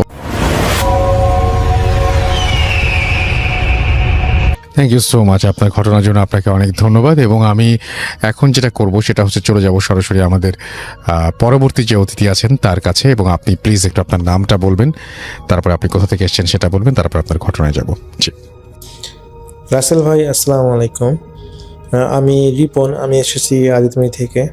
আর আজকে যে ঘটনাটা বলবো সেটা কোনো শোনা ঘটনা নয়, এটা আমার খুব কাছের এক বড় ভাই, নাম হচ্ছে সজল। তো সজল দাসের সাথে একটা ঘটনা, তার একটা বাস্তব ঘটনা প্রায় অনেক অনেক লম্বা। তো আমি চেষ্টা করব তার মতো করে আপনাদেরকে ঘটনাটা সুন্দরভাবে উপস্থাপন করার। তো ঘটনাটা অ্যাম্বুলেন্সের ঘটনা। তো রাসেল ভাই, ঘটনাটা 2014 সালের জুলাই মাসে লালমিহাট থেকে রংপুরে যাওয়ার যে মেইন রোডটা, সেই বড় বাড়ি আর মহেন্দ্রনগরের মাঝামাঝি জায়গাটা একটা অদ্ভুত বাঁকা বাঁক আছে। তো স্থানীয়রা এটাকে বলে হচ্ছে অন্ধকার বাঁক। তো এই বাঁকা রাস্তার বাঁকা বাঁকটাকে মানুষেরা নাম দিয়েছে অন্ধকার বাঁক। সজল ভাই তখন নীল রঙের একটা পুরনো হাইএন্স অ্যাম্বুলেন্স চালাতেন। হাইসের মতো দেখতে যে অ্যাম্বুলেন্সগুলো, সেগুলো তিনি চালাতেন। তো যেদিন ঘটনা ঘটে সেদিন ছিল রাত 1:30। আকাশ ভেঙে বৃষ্টি পড়ছে। সজল ভাই রংপুর মেডিকেল থেকে একটা লাশ নিয়ে ফিরতেছিলেন। তো সেই লাশটা ছিল আদিতমারির এক স্কুল মাস্টারের, সাথে ছিল মাস্টারের বড় ছেলে, তার নাম হচ্ছে সুজন। তো সুজন ভাই সামনে আর সজল ভাইয়ের পাশে বসা ছিলেন। তো পিছনে স্ট্রেচারে সাদা কাপড়ে মোড়ানো সেই নিথর দেহ বা লাশটা ছিল।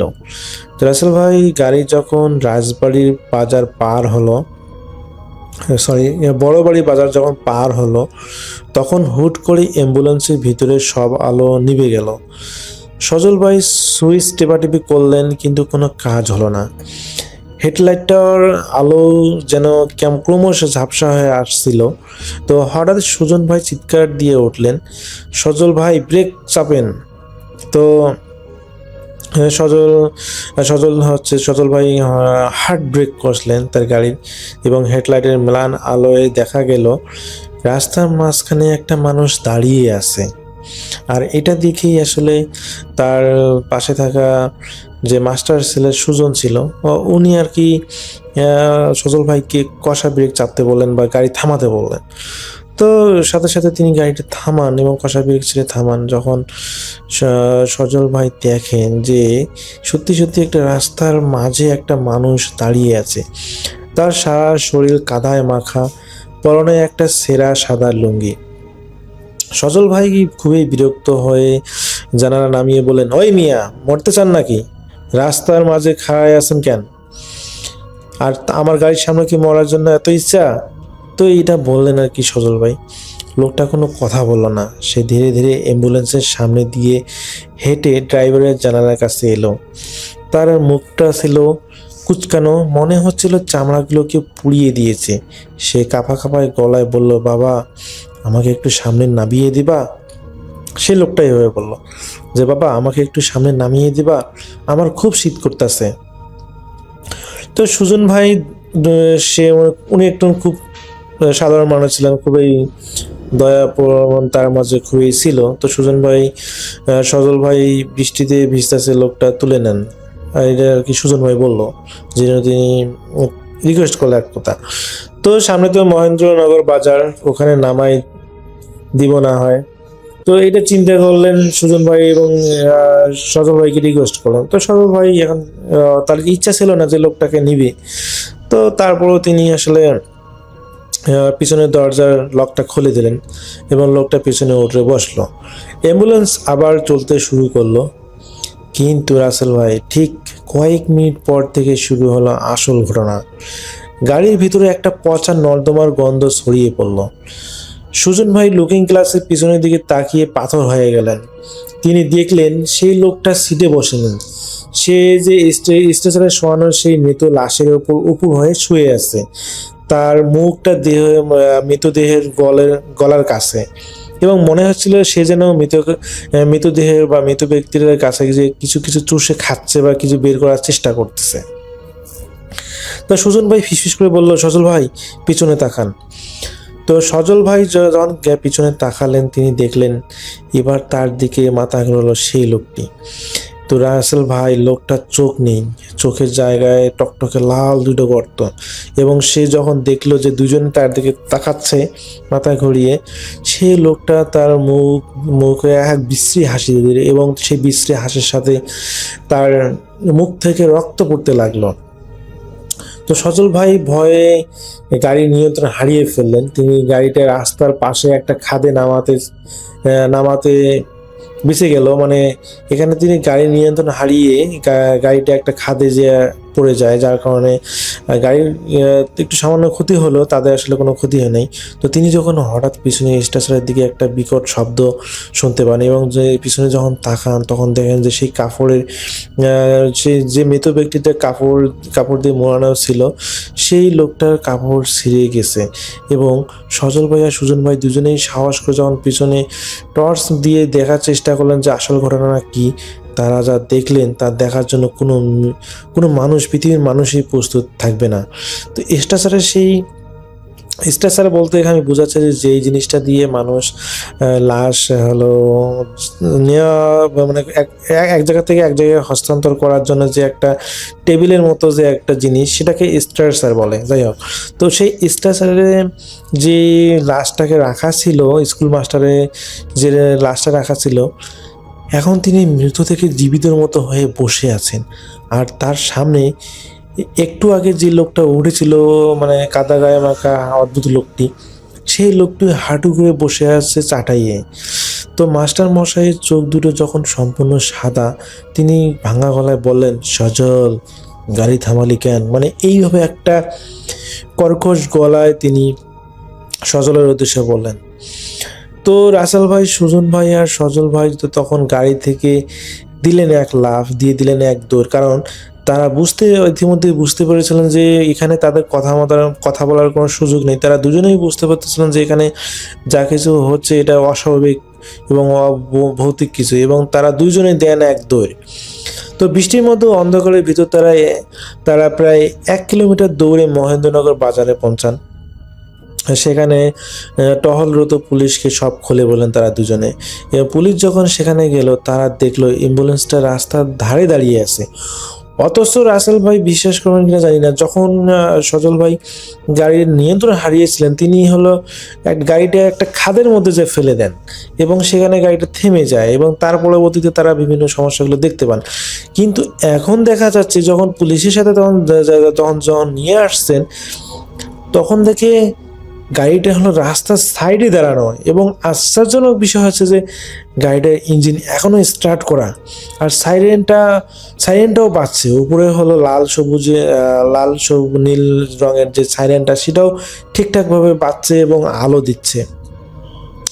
কিন্তু অ্যাম্বুলেন্সের ভিতরে আসলে কেউ ছিল না, না ছিল সেই স্কুল মাস্টারের বডি, আর না ছিল সেই অদ্ভুত লোকটা, এমনকি কাফনের কাপড়ও সেখানে ছিল না। তো পুলিশ পুরো এলাকা তন্ন করে খুঁজলো, সেই আশেপাশের সমস্ত জায়গায় গেল, তারা নিজ দায়িত্বে খুঁজলো, কিন্তু কোনো কিছুই হদিস পেল না।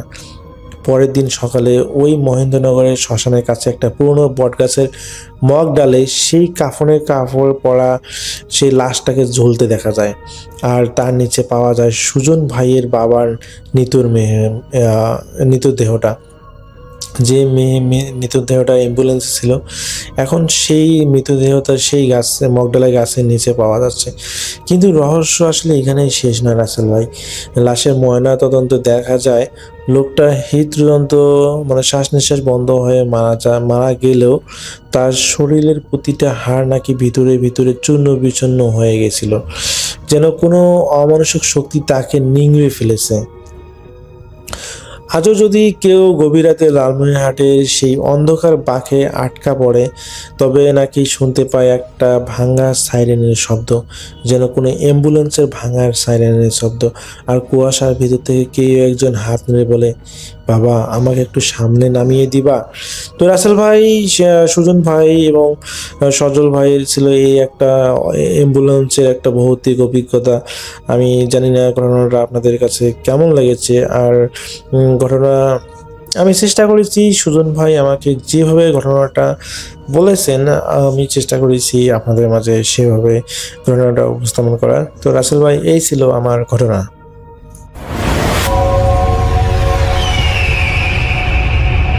আরও একটা ঘটনায় চলে যাব আমরা, এবং এই ঘটনাটা একটা অডিও ক্লিপ। চলুন শুনে আসি অডিও ক্লিপটি। আশা করছি এই অডিও ক্লিপটিও আপনাদেরকে অনেক অনেক আনন্দ দেবে। চলুন শুনে আসি। আজ রাসেল ভাই, আমার জীবনে ঘটে যাওয়া একটা ঘটনা আমি শেয়ার করতে চাই। আমার স্কুল জীবন ও কলেজের কিছুটা সময় কেটেছে চট্টগ্রামে। প্রথম ঢাকায় এসেছি চট্টগ্রাম থেকে। তাড়াহুড়ো করে একটা বাসা খুঁজছিলাম, কিন্তু মুশকিল হলো আমি যেহেতু ব্যাচেলার ও ইয়াং, কেউ বাসা ভাড়া দিতে রাজি হচ্ছিল না। আমার এক বন্ধুর সহায়তায় অনেক চেষ্টার পরে একটা বাসা পেলাম। এটা ছিল ঢাকার গুলবাগ এলাকার রেল লাইনের পেছনে একটা পুকুরের পাশে। বর্তমান ঢাকার যে রূপ আর বেশ কবছর আগের যে ঢাকা তা সম্পূর্ণ ভিন্ন। ওই বাড়িটার কনস্ট্রাকশন চলছিল, নিচতলায় মাত্র 2টো রুম হয়ে গেছে আর পেছনে কিচেন। আমার বন্ধু বলল, তুমি আপাতত এখানে থাকতে পারো, চিন্তার কোনো কারণ নেই, বাড়িওয়ালার ছেলে আমার পরিচিত। আমি বললাম, না, কোনো অসুবিধা নেই, পরে দেখে শুনে অন্য কোথাও বাসা একটা খুঁজে নিতে পারবো। বছরের মাঝামাঝি সময় আমি ঢাকায় এসেছি এবং কলেজে ভর্তি হয়েছি, চট্টগ্রামে কলেজ থেকে ট্রান্সফার সার্টিফিকেট নিয়ে। যাই হোক, বাসায় এসে মালপত্র যাই ছিল তা সেট আপ করে রাতটা ভালোভাবেই ঘুমালাম। নতুন জায়গা, শব্দহীন পরিবেশ, ঘুমের কোনো অসুবিধা হবার কথা না। সকালে কলেজে চলে গেলাম। আমি কলেজে নতুন হিসেবে নানান রকম ফর্মালিটিসে দিন পেরিয়ে গেল।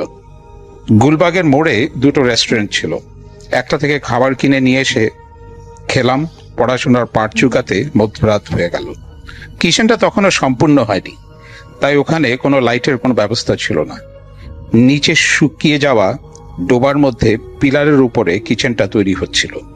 ব্যাক সাইডটা খোলামেলা, কোনো বাতাস আসছিল, আসলে বেশ বাতাস আসছিল ওদিক থেকে, তাই ব্যাকডোরটা বন্ধ করে দিয়ে আমি ঘুমিয়ে পড়ি।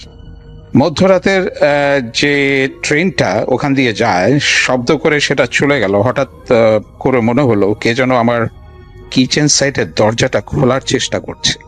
আমি প্রথমে পাত্তা দিলাম না, ভাবলাম এলাকার কুকুর কিংবা বেড়াল হতে পারে, হয়তো দেয়ালের কাছে এসে ঘুমানোর চেষ্টা করছে। একটু পরে আবারও শব্দটা হচ্ছে ঘরের ছিটকিনি খুলতে গেলে যেমন করে শব্দ হয় ঠিক তেমনি। একবার চিন্তা করলাম, আচ্ছা চোর টোর নয় তো। আমি জোরে চিৎকার দিয়ে বললাম, কে ওখানে, কে ওখানে? কোনো সাড়া শব্দ নেই, সব চুপচাপ থেমে গেল। ঘুমানোর চেষ্টা করছি, কিন্তু আবারও ছিটকিনি খুলে ফেলার মতো শব্দ পেলাম। এবার আমি বিছানা থেকে উঠে গেলাম, লাইট জ্বালিয়ে দরজা খুলে দেখি ওখানে কেউ নেই।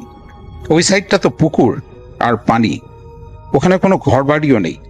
দরজাটা বন্ধ করে ঘুমিয়ে পড়লাম। সকালে উঠে কলেজে গেলাম, নতুন পরিবেশ, নতুন বন্ধুদের সাথে পরিচিত হলাম। দিনটি কেটে গেল। আমার মাইন্ডে রাতের ঘটনার লেশ মাত্র নেই, সম্পূর্ণ ভুলে গেলাম। ওদিন রাতে খাওয়া দাওয়া করে পড়াশোনা করে ঘুমিয়ে পড়েছি।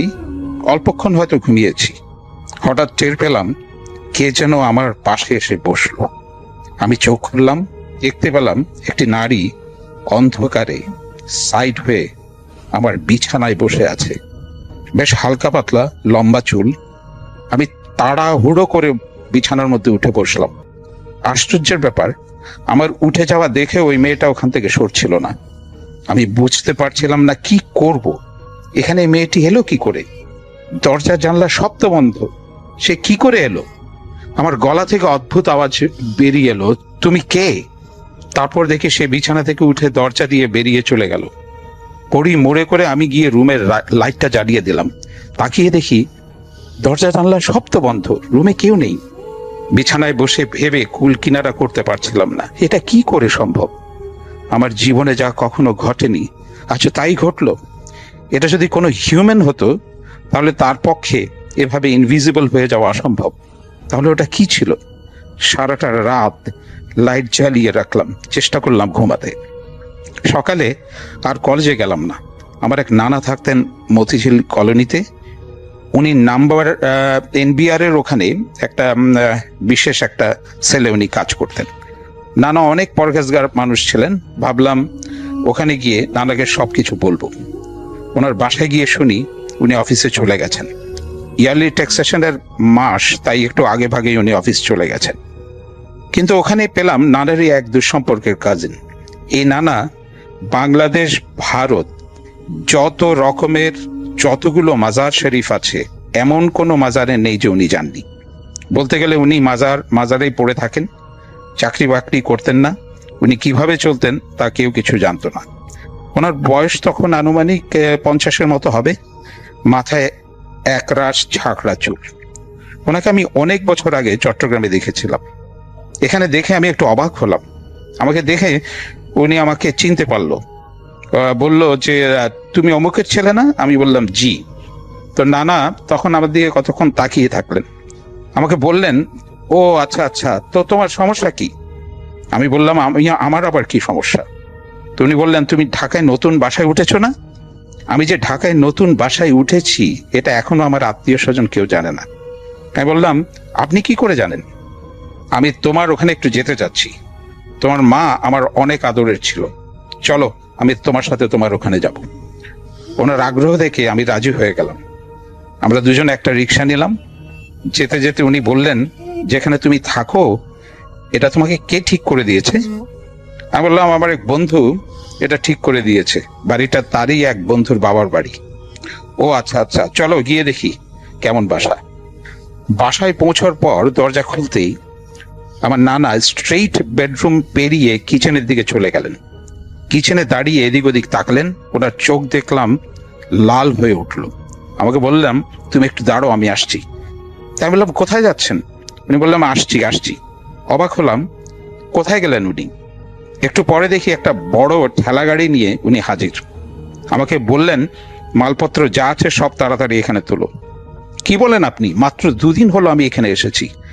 ঢাকায় বাসা পাওয়া অনেক কঠিন, কোথায় যাব? উনি বললেন, যদি বাঁচতে চাও যা বলছি করো, সব মালপত্র তোলো, জায়গাটা ভালো না। যে তোমার পেছনে পড়েছে সে ডোবার মধ্যেই থাকে, অনেক ভয়ঙ্কর, একে সামাল দেওয়া সহজ না। আমি অবাক হলাম, কি বলছেন এসব? কে আমার পেছনে পড়েছে? ডোবাতে আবার মানুষ থাকে নাকি? উনি বললেন, যা বলছি করো, সময় নেই। আমি ওনার কথা মতো সব মালপত্র ঠেলা গাড়িতে তুললাম। ঠেলার উপরে আমরা দুজনে মতিঝিলে বসে চলে আসলাম।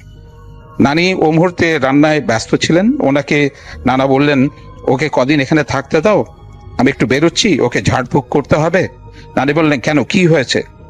উনি বললেন যে আচ্ছা ঠিক আছে, আমি তোমাকে সব এসে পরে জানাচ্ছি। নানা কিছুক্ষণ পরে বাইরে থেকে আসলেন। ওনার হাতে অনেকগুলো নিম গাছের পাতা সহ ডাল দেখতে পেলাম। আমি এসব জীবনে কখনো শুনিনি, কখনো দেখিনি, কখনো বিশ্বাসও করিনি। উনি বাথরুমে গিয়ে 1 বালতি পানি নিয়ে আসলেন, আমাকে বারান্দায় নিয়ে গেলেন। আমাকে দাঁড় করিয়ে ওই নিম গাছের ডাল দিয়ে জোরে জোরে ঝাড়াঝাড়ি শুরু করে দিলেন। এমন ভাবে ঝাড়ছেন, অন্য সময় হলে হয়তো অনেকেই অনেক ব্যথা পেত। একেবারে মাথার উপর থেকে শুরু করে পা পর্যন্ত উনি ঝাড়ছেন, কিন্তু আমার তেমন কিছু ব্যথা কিংবা আমি তেমন কিছু অনুভব করতে পারছিলাম না। উনি বিড়বিড় করে কি যেন সবকিছু বলছেন। তখন হঠাৎ করে আমার মনে হলো কেমন একটা আরামের পরশ সারা শরীর জুড়ে, আর মনে হচ্ছিল কি একটা বাতাসের খেলা আমার শরীরের চারপাশে। ঝাড়ার পর উনি বাথরুম থেকে আনা বালতির পানি আমার মাথার উপর ঢেলে দিলেন। বারান্দার এক সাইডে একটা ড্রেন পাইপ থাকে, অনেক সময় পানি ধুলে ওদিক দিয়ে বেরিয়ে যায়। পানি ঢালার পরে অবাক হয়ে তাকিয়ে দেখি গড়িয়ে যাওয়া পানিগুলো একেবারে লাল, টকটকে লাল। আমি অবাক হয়ে তাকিয়ে থাকলাম ঝরে যাওয়া পানির দিকে। উনি বললেন, তুমি বেঁচে গেলে। কিসের থেকে বাঁচলাম? নানা এসব কি বলছেন? নানা বললেন, এসব নিয়ে আর মাথা ঘামিও না, আর কখনো ওদিকে যাবে না। বাসা থেকে যদি তোমার প্রয়োজন হয়, খুব দরকার হয়, কদিন অন্তত চুপচাপ থাকো, তারপরে তুমি অন্য কোথাও কোনো এলাকাতে বাসা খুঁজে নিও। আমি আশা করছি তোমার আর কোনো অসুবিধা হবে না। আমি যা করার করে দিয়েছি। সেদিন রাতে আমার জীবনের বুঝি শ্রেষ্ঠ ঘুম আমি ঘুমিয়েছিলাম। কেমন স্নিগ্ধ নিশ্চিন্ত এক ঘুমের জগতে হারিয়ে গিয়েছিলাম। ঘুম থেকে উঠে মনে হলো এক নতুন জীবন পেয়েছি। সেই নানাকে ধন্যবাদ। আমার এই জীবনে ওনার সাথে আর কখনো কোথাও দেখা হয়নি। একদিন পরে উনি নানা ঢাকা থেকে চলে গিয়েছিলেন। এখনো আমি জানি না সেই নারী কেন ছিল রাতের আধারে, এবং সে যদি মানুষ কিংবা মানুষের কোনো কায়াত হেঁকে থাকে তার মধ্যে, কি করে সম্ভব সে একটা ডোবার মধ্যে থাকতে পারে? কেন সে আমার উপর ভর করতে চেয়েছিল? এসব কিছুরই উত্তর আমার জানা নেই। সবাইকে অনেক ধন্যবাদ আমার জীবনে ঘটে যাওয়া ঘটনাটি শোনার জন্য।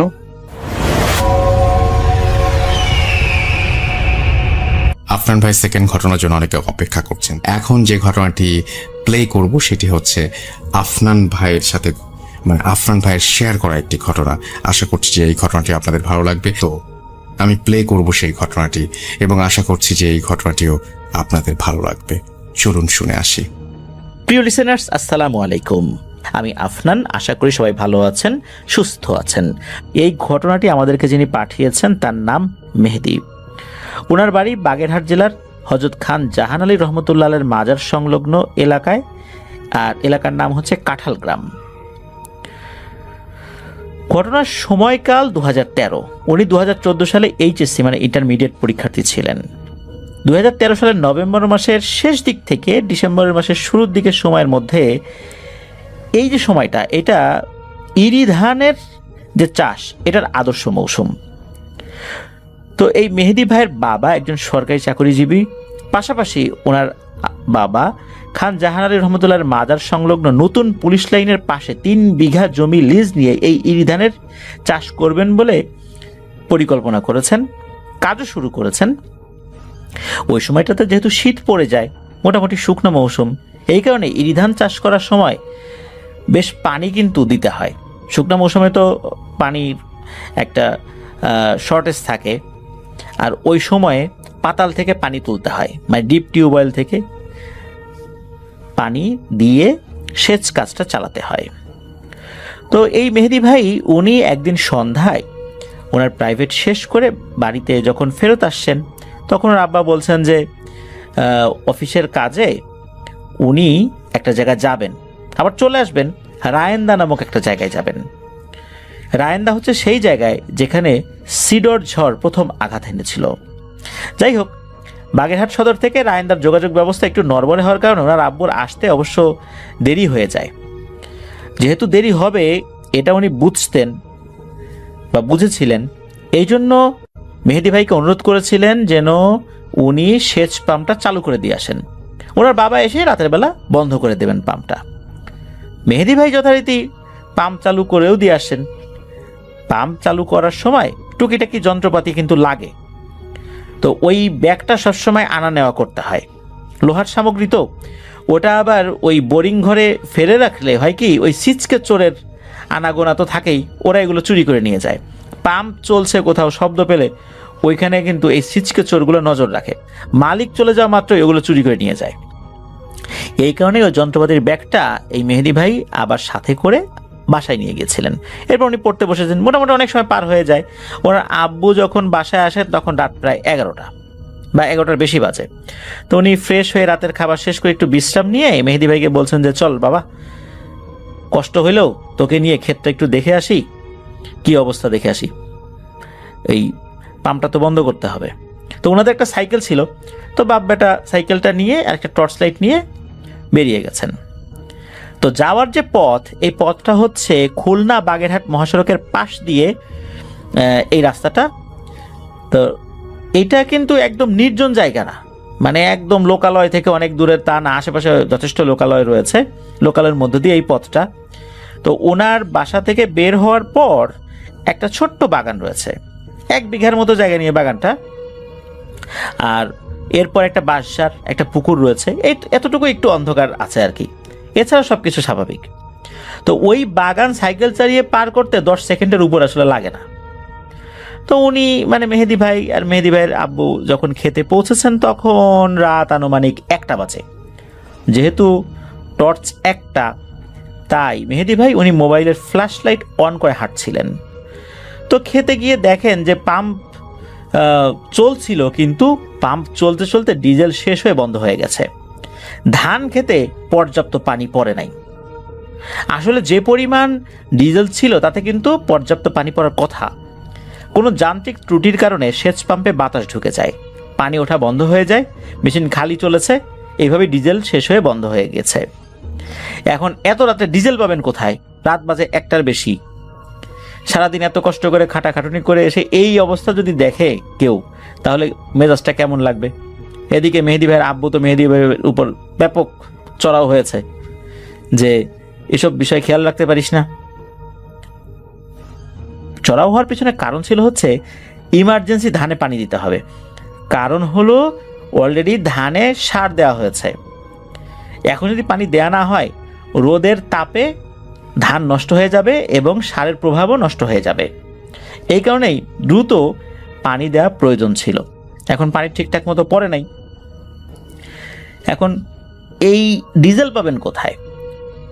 পাশে আর একটা বোরিং ঘর ছিল, ওখানে বাপ বেটা মিলে যান, তাদের কাছে অনুরোধ করে 3 লিটার ডিজেল ওনারা নিয়ে আসেন। তাদের ওখানে বেশ অনেক জায়গা রয়েছে, পানের বরজ রয়েছে, ধানের ক্ষেত রয়েছে, তো ওনাদের কাছ থেকে ডিজেল ধার করে নিয়ে আসেন। এরপর মনে পড়ে যে আরে এখন এই পাম্পটা যে একটু মেরামত করব, যন্ত্রপাতির ব্যাগটা তো বাসায়। যখনই মেহেদী ভাই ওনার বাবাকে বলেছেন যন্ত্রপাতির ব্যাগ বাসায়, মেহেদী ভাইয়ের বাবার তো মেজাজ গেছে একদম তিরিক্ষি হয়ে। কি আর করা, এখন বাসায় আনতে তো হবে। আর বাসা খুব বেশি দূরেও না, সাইকেল চালিয়ে যেতে বড় জোর 7 থেকে 8 মিনিট লাগবে। মেহেদী ভাই সাইকেল নিয়ে মোবাইলের ফ্ল্যাশ লাইটটা জ্বালিয়ে বাসার দিকে রওনা দেন। ঠিকঠাক মতো বাসায় পৌঁছেও যান। বাসায় যাওয়ার পর উনি ওই যন্ত্রপাতির ব্যাগটা নিয়ে রওনা দেন। রওনা দিয়ে যখন আসছিলেন তখন ওই যে বাগানের কথা বললাম, ছোট্ট একটা বাগান 1 বিঘা জায়গার মতো, তো ওই বাগানের ভেতর দিয়ে উনি যখন সাইকেল নিয়ে আসছিলেন, ওই বাগানের একপাশে কিন্তু বাঁশঝাড়ও রয়েছে, তো উনি যখন বাঁশঝাড় ক্রস করছেন হঠাৎ করে মনে হলো এমন জোরে কোনো কিছুর সাথে ধাক্কা লাগলো, ছিটকে উনি সাইকেল থেকে পড়ে গেলেন। আর সাইকেলের সামনে যে চাকাটা এটা একদম বাঁকা হয়ে গেছে। ওনার মোবাইলের যেই ফ্ল্যাশ লাইট ওটা কিন্তু তখনও জ্বলছিল, ওটা দূরে ছিটকে পড়েছে। ফ্ল্যাশ লাইটের আলো দেখে মোবাইলটা উনি উঠান কাছে গিয়ে, সাইকেল আর একটা জায়গায় ছিটকে পড়ে, ওই ব্যাগ ওইটা আরেক জায়গায় ছিটকে পড়ে। তো যদিও বা ব্যাগের চেনটা লাগানো ছিল, যার কারণে যন্ত্রপাতি সেভাবে বের হয় নাই, নাহলে অন্ধকারে এগুলো খুঁজতে গিয়ে অনেক দেরি হয়ে যেত। অবাক করা ব্যাপার হচ্ছে এই সাইকেলটা ধাক্কাটা লাগলো কিসের সাথে? কারণ যেই জায়গায় সাইকেলটি পড়ে রয়েছে সেখানে কোনো শক্ত কিছু নাই, সামনে গাছও নাই, আর ডানে বায়ে গাছ আছে এটা সত্য, কিন্তু ওখানে যদি সাইকেল যায় ওই খাদের মধ্যে পড়ে যাওয়ার কথা, সাইকেল রাস্তার উপর পড়ে থাকবে না। তাহলে এই সাইকেলটা কিসের সাথে ধাক্কা লাগলো? আর এত জোরে ধাক্কা লেগেছে যে সামনের চাকা পুরো বেঁকে গেল। তখন কিন্তু প্যারানর্মাল কোনো বিষয় মাথায় আসে নাই মেহেদী ভাইয়ের। উনি চিন্তা করছেন যে এখন এসব বিষয় ভাবনা চিন্তার সময় না, তাড়াতাড়ি করে ওই বোরিং ঘরের কাছে যাই, সেচ পাম্পের কাছে যেতে হবে আর কি। তো উনি সাইকেল তো আসলে চালানোর অবস্থায় ছিলেন না, কারণ সাইকেলের সামনের চাকা এমন বাঁকা হয়ে গেছে, ওই সামনের চাকা কোনোভাবেই আসলে পরিপূর্ণভাবে ঘুরছে না। আর ঠেলে ঠেলে যতটুকু ঘুরছে এমন ঘ্যার ঘ্যার ঘ্যার ঘ্যার আওয়াজ হচ্ছে, ওই আওয়াজে ঘুমন্ত ব্যক্তি উঠে যাবে। কারণ টায়ারের উপরে একটা স্টিলের বা টিনের একটা আবরণ থাকে, ওইটার সাথে ধাক্কা লাগছে আর ঘটাং ঘটাং শব্দ হচ্ছে, দূর থেকে সেই শব্দ পাওয়া যাচ্ছে। তো উনি সাইকেল ঠেলতে ঠেলতেই ক্ষেতের দিকে যাবেন আর কি, সেই চিন্তা করেই সাইকেল ঠেলা শুরু করেছেন। তো উনি যখন সাইকেল নিয়ে এগিয়েছেন, হঠাৎ করে বাঁশঝাড়ের পাশে 5 থেকে 6 বছর বয়সী একটা মেয়েকে দাঁড়িয়ে থাকতে দেখেন। এত রাতের বেলা এইখানে একটা মেয়ে দাঁড়িয়ে আছে। তো মেয়েটি স্বাভাবিকভাবেই একটা 5-6 বছর বয়সী মানুষের বাচ্চা যেরকম দেখতে হয় ওই রকমই মায়াবী চেহারা, ফ্যাল ফ্যাল করে মেহেদী ভাইয়ের দিকে তাকিয়ে আছে। কারণ মেহেদী ভাই কি বলবেন, উনি বলছেন যে এই মেয়ে তোমার বাসা কোথায়, এখানে কি করো এত রাতের বেলায় বাসার ভিতরে, বাসা কোথায়, আসো আগাই দেই। এই বলে উনি আগানো শুরু করেছেন, ওই মেয়েটাও পিছু পিছু আসছে। তখন মেহেদী ভাই বলছেন যে আরো সামনে আগায় আসো, এত পিছু পিছু হাঁটছো কেন, কোথায় যাবা বলো, এরকম করে আর কি প্রশ্ন করছেন। কিন্তু মেয়েটা কোনো উত্তর দেয় না। মেয়েটা খুব অবাক হয়ে তার দিকে তাকিয়ে আছে, মনে হচ্ছে যে আশেপাশে কিছুই সে চেনে না, এরকম কিছু একটা আর কি। হ্যাঁ, উনিও কিন্তু সাইকেল নিয়ে এভাবে ঘটাং ঘটাং শব্দ করতে করতে এগিয়ে যাচ্ছেন। কিছুটা পথ এগিয়ে যাওয়ার পর একটা লোক বের হয়ে আসছে। ওই লোকটা হচ্ছে ওই রাস্তার পাশেই বাড়ি। উনি যেখান দিয়ে ক্রস করে যাচ্ছিলেন মেহেদী ভাই, ওখানে যে খানকা শরীফের যে মসজিদ এবং এতিমখানা, তো ওইখানকার একজন লোক ওয়াশরুমে গিয়েছিলেন। তো ওয়াশরুম থেকে যখন বের হয়ে আসেন, এই যে খটাং খটাং শব্দ শুনে উনি হাতে টর্চ লাইট নিয়ে বের হয়ে আসেন যে এইরকম শব্দ করে কে আসে এত রাতের বেলায় দিক দিয়ে। তো উনি বাইরে বের হয়ে একদম মুখের উপর টর্চ লাইট মেরেছেন মেহেদী ভাইয়ের। হঠাৎ করে মুখের উপর টর্চ লাইটের আলো পড়ার পর মেহেদী ভাই একটু বিরক্তই হয়েছেন। তারপর ওই লোকটা জিজ্ঞেস করছে যে তুমি কোথায় যাও। ওই লোকটা অবশ্য মেহেদী ভাইকে চিনতেন। তো মেহেদী ভাই বলছে যে এই যে যাই, আব্বু অপেক্ষা করছে, সাইকেলটা এরকম হঠাৎ করে কিছুর সাথে ধাক্কা লেগে বাঁকা হয়ে গেছে, যন্ত্রপাতি নিয়ে যেতে হবে, সেচ পাম্প ঠিক করতে হবে। তখন এই যে একটা মেয়ে পিছু পিছু আসছে, এই বিষয়টা কিন্তু ওই লোককে উনি আর বলেন নাই। তো ওই লোকটাও দেখলো যে আসলে এই অবস্থা খারাপ সাইকেলের, এবার ঠেলে ঠেলে নিয়ে যাবে ছেলেটা। যাই হোক, উনি আবার ভেতর দিকে ঢুকে যান। ওই মেয়েটার কথা কিন্তু তখন মাথা থেকে একদমই আউট হয়ে যায়। সাইকেল এভাবে ঠেলতে ঠেলতেই একটা পর্যায়ে ওই সাইকেলটা ওই ক্ষেত পর্যন্ত উনি নিতে সক্ষম হন। ওনার বাবা তো অপেক্ষা করছিলেন, এত দেরি দেখে রাগারাগিও করেন। এরপর সাইকেলের এই অবস্থা দেখে তো ওনার মেজাজ আরও গরম হয়ে যায়, কারণ বাড়ি ফেরার সময় আবার এই সাইকেল ঠেলে ঠেলে নিয়ে যেতে হবে। এখানে তো রেখে যাওয়া যাবে না, তাহলে তো চলে নিয়ে যাবে। আর রাতের বেলা গিয়ে একটু ঘুমাবেন তাড়াতাড়ি, এই সাইকেল ঠেলে ঠেলে বাড়ি নিতে কমপক্ষে আধা ঘন্টা লাগবে, অথচ সাইকেলে যেতে 5 থেকে 7 মিনিট, সর্বোচ্চ 8 মিনিট লাগবে বাড়িতে পৌঁছাতে। এখন কি আর করা, ঘটনা তো ঘটে গেছে। তখন ওই যন্ত্রপাতি থেকে জিনিসগুলো বের করে নিয়ে মেরামত করতে থাকেন। মোটামুটি 15 মিনিটের মধ্যে সব কিছু ঠিকঠাক হয়ে যায়। এরপর মেশিন আবার স্টার্ট দেওয়া হয়। সকালে এসে মেশিন বন্ধ করবে এরকম একটা পরিকল্পনা ছিল। এরপর বাপ বেটা মিলে আবার রওনা দিয়েছেন। তখন ওনার বাবা জিজ্ঞেস করছেন যে এইচএসসি পরীক্ষার কি অবস্থা, প্রিপারেশন কেমন, এরকম প্রশ্ন করছেন আর কি। এদিকে কথায় কথায় অনেকটা পথ আসতে আসতে যখন ওই বাসারের কাছে চলে আসছে না, তখন মেহেদী ভাইয়ের মনে পড়েছে ওই মেয়েটার কথা, যারে এখানে একটা মেয়েকে দেখছিলাম না আমার পিছু পিছু আসছিল, মেয়েটা কোথায় গেল। তো ওনার আব্বুর কাছ থেকে টর্চ লাইটটা নিয়ে বাসার আশেপাশে বিভিন্ন জায়গায় টর্চ লাইট মারছে। তখন বাবা জিজ্ঞেস করছে যে এই কি হয়েছে, কি খুঁজিস।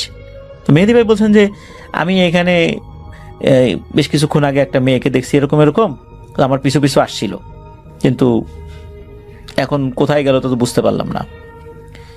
কিছু সময় চুপ করে থাকলেন ওনার আব্বু, মনে হয় কিছু ভাবলেন। এরপর উনি বললেন, এই শোন, এই তোর চোখের দৃষ্টি বিভ্রম হয়েছে রাতের বেলা, বাসায় গিয়ে অজু করে 1-2 বার আয়াতুল কুরসি পড়ে তারপর ঘুমাতে যাস, কিন্তু ভুল যেন না হয়। তো এইভাবেই কথা বলতে বলতে বাসায় চলে আসছেন। ওনার আব্বু ওনার রুমে চলে যায়। ক্লান্ত থাকায় উনি আর অজুও করেন নাই, আয়াতুল কুরসিও পড়েন নাই, ঘুমাই গেছেন। এরপর 4-5 দিন স্বাভাবিকভাবেই কাটে। এরপর এক রাতে ঘটে একটা ঘটনা। ঘুমিয়ে আছেন উনি, মানে মেহেদী ভাই, হঠাৎ করে ওনার কাছে মনে হয় কেউ ওনার হাত ধরে টানছে। সাধারণত বাচ্চাদের হাত তো ছোট হয়, আঙ্গুলগুলো ছোট হয়, তো বাচ্চারা যদি বড়দের হাত ধরে টানে কেমন অনুভূতি হয়, ওই রকম অনুভূতি, নরম নরম হাত, ছোট ছোট আঙ্গুল। তো ওনার হঠাৎ করে ঘুম ভেঙে যায়। উনি যখন চোখ মেলেছেন, ওনার চোখের সামনে একদম অন্ধকার, অথচ উনি খাট থেকে নেমে দাঁড়িয়ে আছেন, উনি কিন্তু দাঁড়ানো অবস্থায়। উনি চিন্তা করেন কি ব্যাপার, সামনে এত অন্ধকার কেন, রুমে তো ডিম লাইট জ্বালানো আছে, আমার সামনে কি। সামনে হাত দিয়ে দেখেন উনি একদম দরজার মুখোমুখি দাঁড়িয়ে আছেন, দরজাটা বন্ধ, অথচ বিছানা থেকে নেমে উনি দরজার মুখোমুখি দাঁড়িয়ে আছেন। যেহেতু ওনার ঘরের সুইচ কোথায় এটা উনি চিনতেন, ওখান থেকে হাত বাড়িয়ে দরজার পাশেই সুইচ ছিল, সুইচটা জ্বালান। সুইচটা জ্বালানোর পরে দেখা গেল রুমে কিচ্ছু নাই। তখন একটু ভয় লাগা শুরু করে যে আমি কিভাবে বিছানা থেকে নেমে ঠিক দরজা বরাবর দাঁড়ালাম, আমার তো রাতের বেলা হাঁটাহাঁটি, মানে ঘুমের মধ্যে হাঁটাহাঁটির কোনো অভ্যাস নাই। যাই হোক, ওই রাতটা ওইভাবেই কেটে যায়, কোনো সমস্যা হয়নি। পরদিন সকালবেলা উনি প্রাইভেট শেষ করে কলেজে গিয়েছেন। কলেজ যাওয়ার পর থেকে শুরু হয় ওনার সাথে কিছু প্যানর্মাল ঘটনা ঘটা।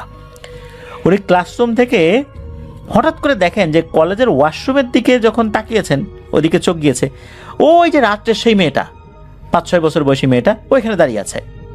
ওইটা দেখে ক্লাসে থাকা স্যারকে বলেন যে স্যার একটু ওয়াশরুমে যাবো, এই বলে উনি বাইরে বের হয়ে ওই ওয়াশরুমের দিকে গিয়েছেন। এরপরে ওই মেয়েটাকে উনি আর দেখেন না।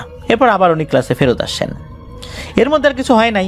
রাতের বেলা উনি যখন ঘুমাতে গিয়েছেন তখন উনি আবার অনুভব করছেন কেউ ওনার হাত ধরে টানছে।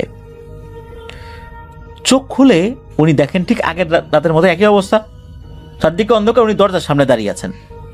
ঘটনা কি? এটা কিভাবে সম্ভব? উনি কিভাবে বিছানা থেকে নেমে দরজার সামনে দাঁড়িয়ে আছেন? ব্যাপারটা বেশ গোলমেলে।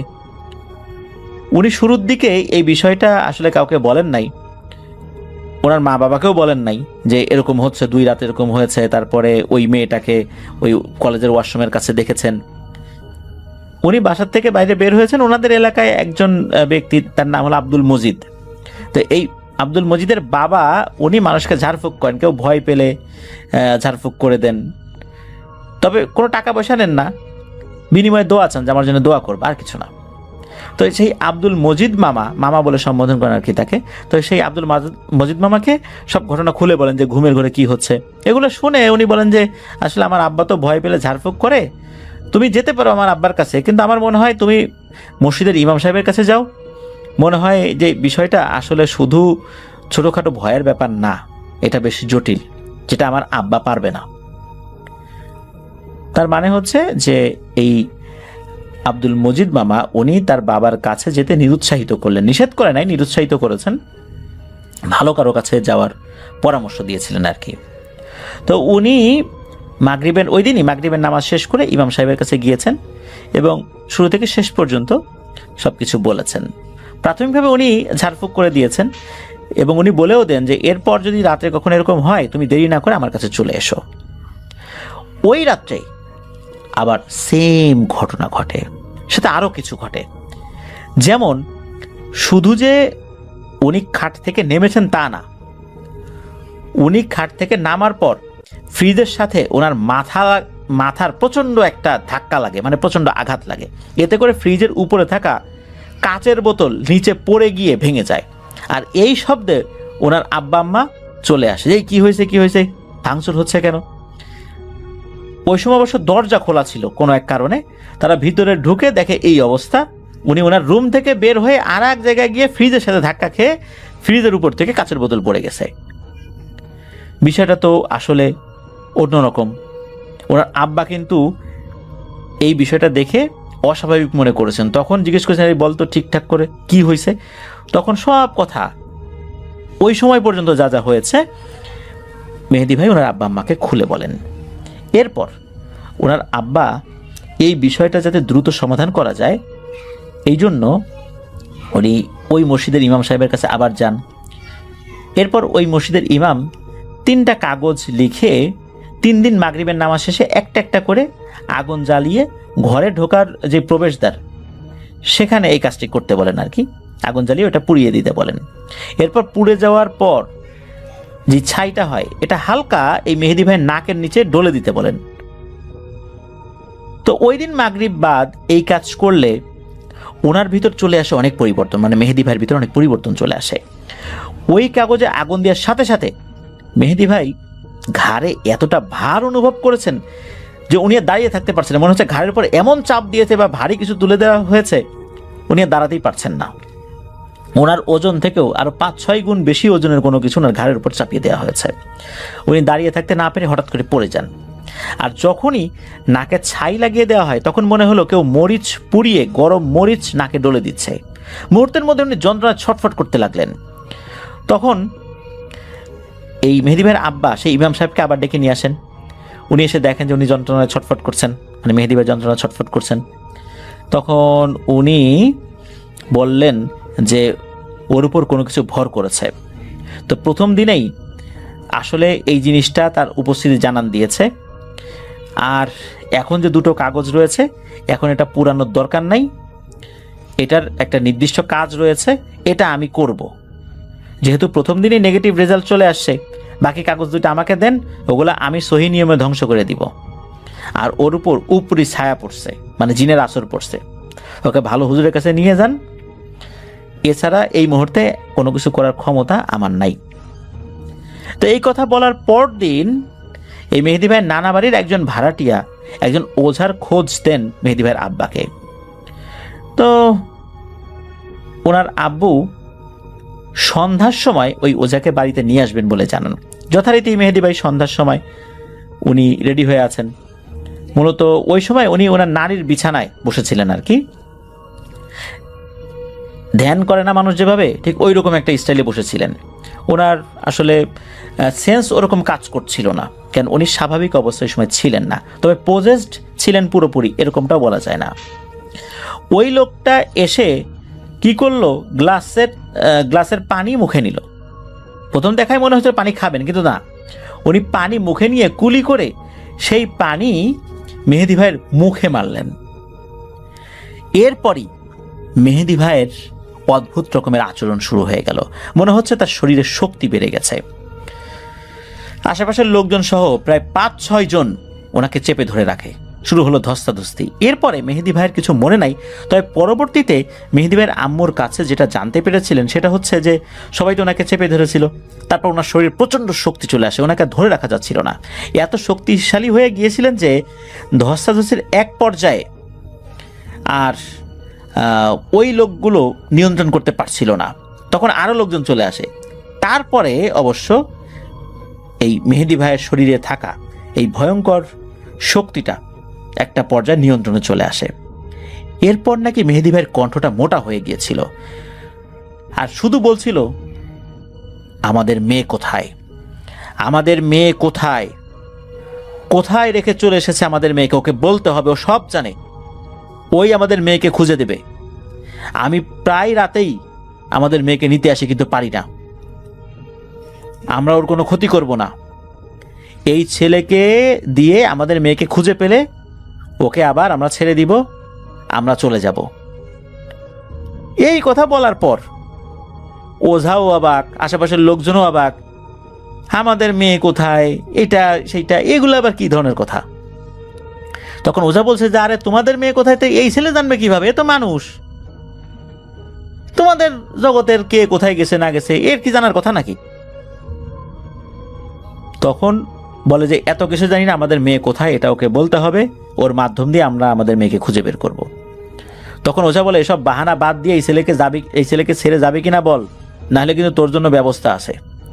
এই কথা বলার পর নাকি এই মেহেদি ভাইয়ের শরীরে থাকা এই অশরীরটা আরো ক্ষেপে গিয়ে বলে ওঠে, আমরা মেয়েকে নিয়ে যাব না, আমরা অবশ্যই আমাদের মেয়েকে খুঁজে নিয়ে তারপর যাব, কারণ আমরা এতটুকু ছোট বাচ্চা মেয়েকে রেখে যেতে পারবো না। ও কি অপরাধ করেছিল, তাই ওকে আমরা খুঁজে বের করবই। নিরপরাধ একজনকে এভাবে কষ্ট দিতে আমরা পারি না। তখন ওঝা বলছে এও তো নিরপরাধ। তখন ওই জিন বলছে যে না, এ নিরপরাধ না, এর সমস্যা আছে,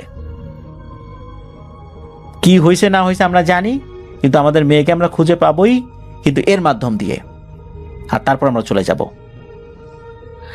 এরপর ওঝা বলে যে অত কিছু বুঝি না রে বাপু, তুই যাবি কিনা বল, না হলে আমি ব্যবস্থা নিচ্ছি।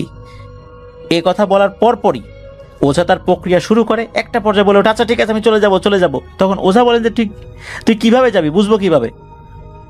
তখন ভিতরে থাকা ওই জিনটা বলে ওঠে উঠানের পাশে থাকা আম গাছের একটা ডাল ভেঙে চলে যাব। তো সাধারণত এটাই হয়, বিভিন্ন সময় দেখা যায় যে এরকম জিনেরা যাওয়ার সময় ডাল ভেঙে যাব, অমুক কলস ভেঙে যাব, কাঁঠাল গাছ নাড়াই দিয়ে যাব, এরকম কত কথা হয় না? তো এটা তো হয় এবং করেও দিয়ে যায়। তো এরপর কি হয়, মেহেদি ভাই নিস্তেজ হয়ে যায়। সকলে তো ওই আম গাছের দিকে তাকায় থাকে, না আম গাছের ডাল তো আর ভাঙে না। অবাক কাণ্ড, এরকম বিভিন্ন গল্প শুনেছে যাওয়ার সময় ডাল ভাঙে, এটা ভাঙে সেটা ভাঙে, কিন্তু আম গাছের ডাল তো আর ভাঙলো না। এরপর এই মেহেদি ভাইয়ের আব্বা উনি বিরক্ত হয়ে বলেন যে আপনাকে দিয়ে কাজ হবে না, আপনার থেকে শক্তিশালী কাউকে লাগবে, আপনি কিছুই করতে পারবেন না এর। এই কথা শোনার পর ওঝা বেশ লজ্জাবোধ করে, তো তাকে পারিশ্রমিক দিতে চাওয়া হলেও সেটা নেয় না, বরঞ্চ সে মেহেদি ভাইকে একটা তাবিজ দিয়ে চলে যায়। ওই দিন আর কিছু হয় নাই। তো ওই তাবিজটা নেয়ার পর মেহেদি ভাইয়ের আর তেমন কোনো সমস্যা হচ্ছিল না, তবে দূর থেকে ডিস্টার্ব করা শুরু করে, যেমন টিনের চালে বিকট শব্দ করা, ঝড়ো বাতাস হওয়া, কিন্তু বাইরে আসলে ঝড়ো বাতাস হচ্ছে না, ভেতর থেকে এরকমটা মনে হচ্ছে। একটা পর্যায়ে কি হয় যে মেহেদি ভাইয়ের আব্বা ওনাকে সান্ত্বনা বা অভয় দেওয়ার জন্য বাইরে নিয়ে গেছে, যে দেখ বাইরে কিছুই নেই। আসলে এগুলো আমরা ভেতর থেকে শুনছি, অনুভব করছি, বাইরে কিছুই হচ্ছে না। তো আসলে বাইরে কিছু হচ্ছিল না। তো এরকম সমস্যা কিন্তু চলছিল। এক রাত্রে কি হয়, মেহেদি ভাই উনি ওয়াশরুমে যাবেন, ওয়াশরুমটা ঘরের বাইরে ছিল আর কি। তো উনি যখন ওনার আব্বুকে বলেছেন যে ওয়াশরুমে যাব, তখন আব্বু ওনার সাথে যাবেন। তো বাইরে যখন বের হয়েছেন, মেহেদি ভাই একটু আগে ওনার আব্বু পেছনে। হঠাৎ করে মেহেদি ভাই দেখেন ওনাদের একটা মেহগনি গাছ আছে, এই মেহগনি গাছের উপর থেকে বিশাল বড় একটা হাত, যে হাতের পাঞ্জাটা অনেক বড়, কয়েকটা মানুষের পাঞ্জার মধ্যে ঢুকে যাবে, এইরকম একটা হাত লম্বা হয়ে ছুটে আসছে। তো এসব দেখে মেহেদি ভাই তো ভয় পাওয়ার কথা, কিন্তু না, মেহেদি ভাই প্রচন্ড বিরক্ত হন। উনি কি করছেন, সেই হাতের উপরে, হাতটা যখন কাছাকাছি চলে আসছে, ওই হাতের উপর কিল ঘুষি মারা শুরু করছেন। তো এইটা দেখে মেহেদি ভাইয়ের আব্বা তাকে ধরাধরি করে ঘরে নিয়ে যায়। ঘরে নিয়ে যাওয়ার পর মেহেদি ভাইয়ের আব্বু দেখেন যে মেহেদি ভাইয়ের হাতটা ফুলে গেছে, বিভিন্ন জায়গায় মানে ছিলে গেছে। তার মানে কোনো কিছুর সাথে আঘাত লাগে যেরকম ফুলবে, ছিলে যাবে, বিষয়টা এরকম। অথচ মেহেদি ভাই কোনো একটা জায়গার উপরে আঘাত করছিলেন, কিল ঘুষি মারছিলেন, ওখানে মেহেদি ভাইয়ের বাবা কিছুই দেখছিল না। উনি ঘরে আসার পর মেহেদি ভাইয়ের আম্মুকে বললেন যে তোমার ছেলে অন্ধকারের ভিতরে কোথায়, শূন্যের উপরে কোথায় যেন কিল ঘুষি মারছে, আমি তো কিছুই দেখলাম না, কিন্তু ওর হাতের অবস্থা এরকম, নিশ্চয়ই ভয়ঙ্কর কিছু ও দেখেছে। মেহেদি ভাইয়ের বাবা বুঝতে পারেন বিষয়টা। উনি সারা রাত কোরআন তেলাওয়াত করেছিলেন, সকাল পর্যন্ত, ফজর আজান পর্যন্ত তেলাওয়াত করেছিলেন, যাতে করে আর কোনো সমস্যা না হয়। এরপর ফজর আজানের পর উনি কিছুটা ঘুমিয়েছেন, পরে অফিসে চলে গিয়েছেন। মেহেদি ভাই ওই দিন ঘুম থেকে ওঠে সকাল 11টার পরে, যেখানে উনি সকাল 6টায় ঘুম থেকে ওঠেন, কোচিং শেষ করে 10টার সময় আবার কলেজে যান। তো এরকম দেরি করে উনি ঘুম থেকে ওঠেন।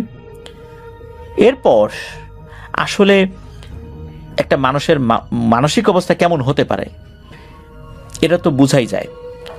মেহেদি ভাইয়ের যে সমস্যাটা হচ্ছিল, ওনার কোনো কিছুই মনে থাকছিল না। উনি একটা ঘোরের ভিতরে আছেন, কি করছেন না করছেন আসলে নিজেও বুঝতে পারছেন না। আর ওই যে একটা ওঝা তাবিজ দিয়ে গিয়েছিল না, ওই তাবিজটা হাতে বাঁধা ছিল, তো যে সুতুলি দিয়ে বাঁধা হয়েছিল ওইটা না একটু শক্ত হয়ে গিয়েছিল।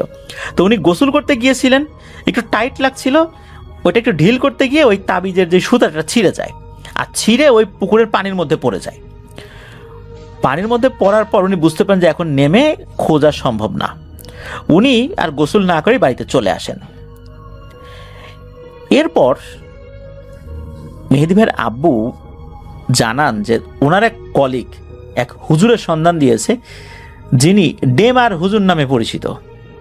এই হুজুর নাকি বেশ ভালো প্যারানরমাল সমস্যার সমাধান দিতে জানে।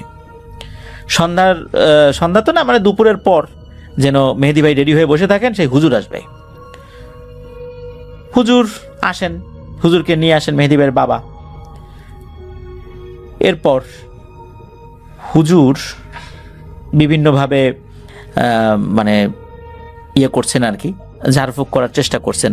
তবে এর মধ্যে ঘটে আর একটা ঘটনা, সেটা হচ্ছে যে হুজুর আসার আগে উনি যখন বাসায় ছিলেন, ওয়াশরুমে গিয়েছেন গোসল করার জন্য দুপুরবেলা।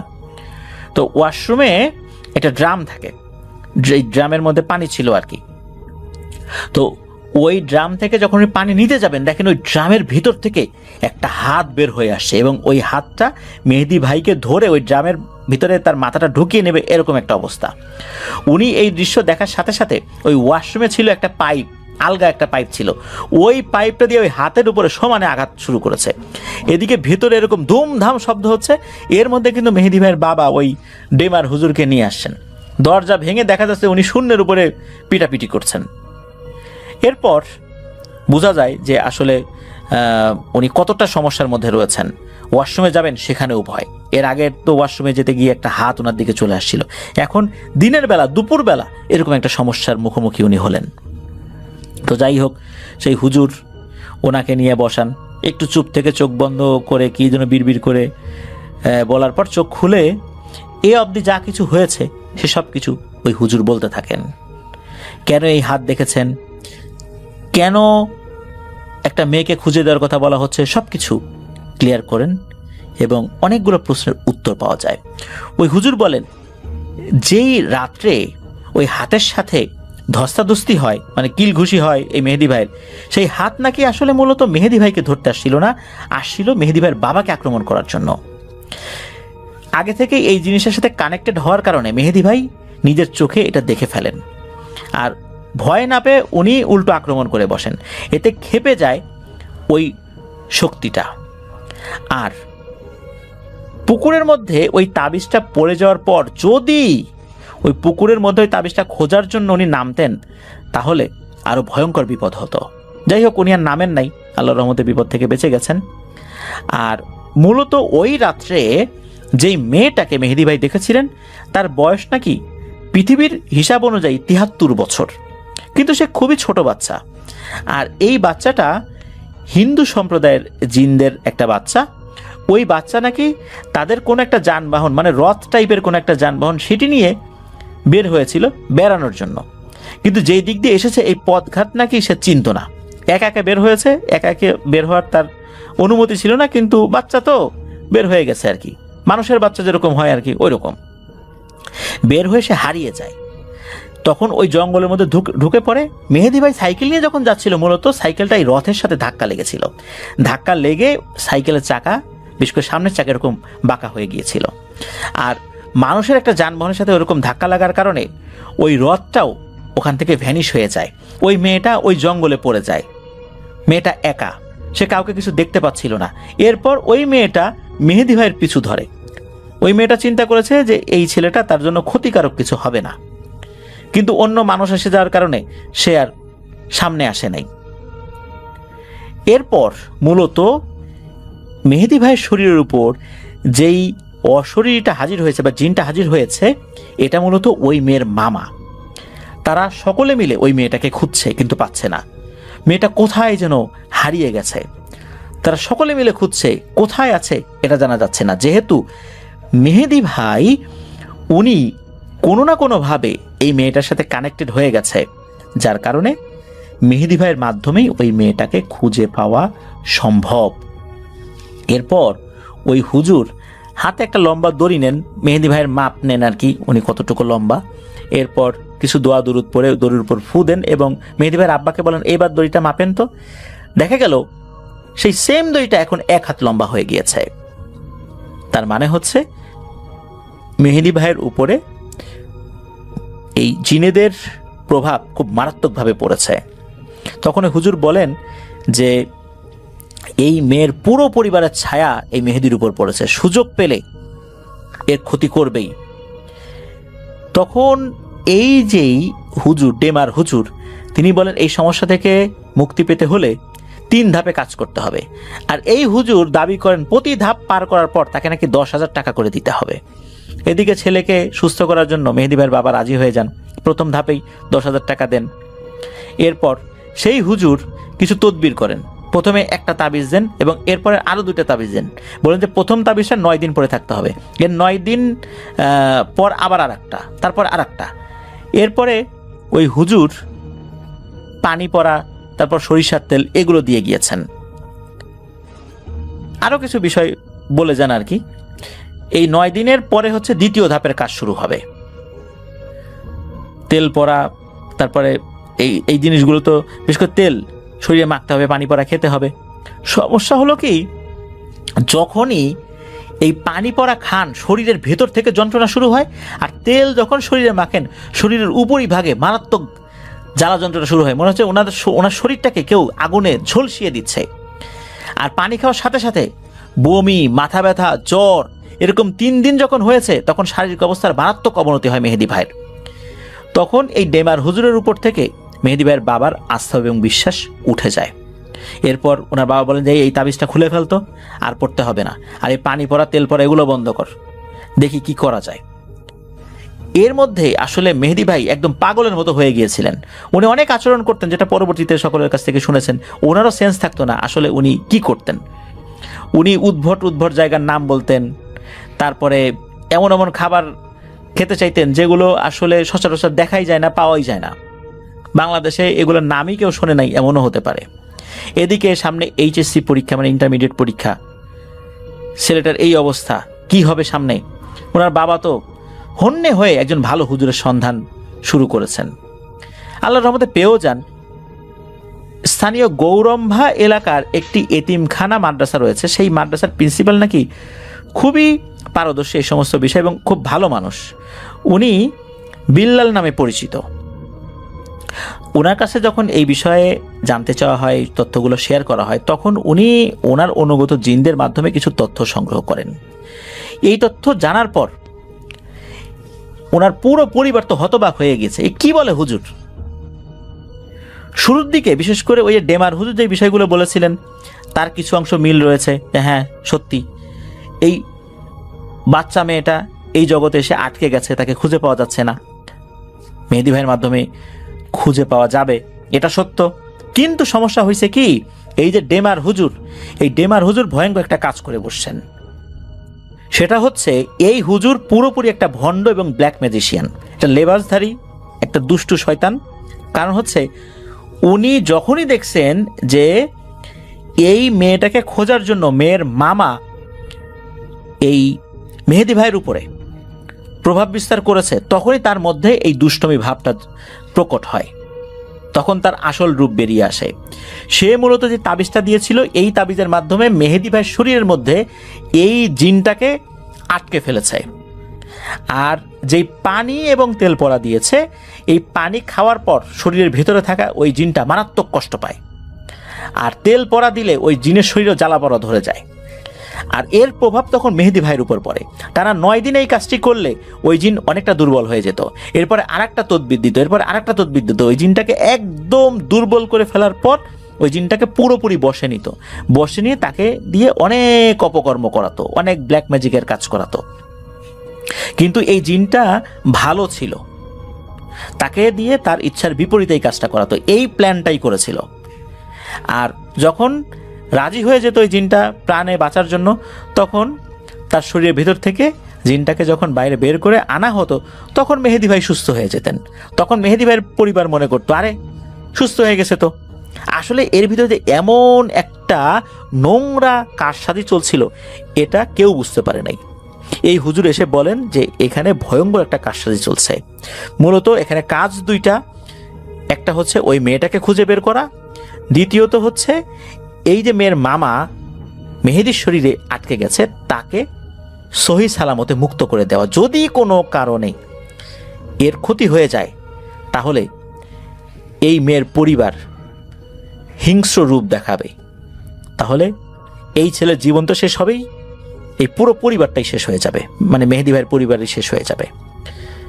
হুজুর উনি কোনো টাকা পয়সা দাবি করেন নাই, উনি শুধু এতটুকু বলেছিলেন যে এই মাদ্রাসার বাচ্চারা অনেক কষ্টে থাকে, খাবার দাবারের সমস্যা হচ্ছে, সাধ্য অনুযায়ী যতটুকু পারা যায় টাকা এবং 15টি কোরআন শরীফ যেন দেয়া হয়, এতটুকু, তাও জোরাজুরি নাই, যতটুকু সামর্থ্য হয় আর কি।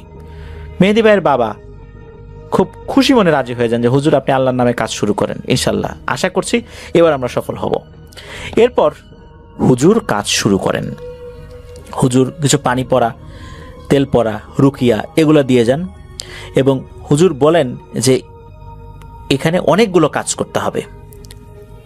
এখানে শত্রু এখন এক পক্ষে না, শত্রু এখন আর একটা পক্ষ জন্ম নিয়েছে, সেটা হচ্ছে ওই হুজুর। সেও তার স্বার্থ হাসিলের চেষ্টা করবে।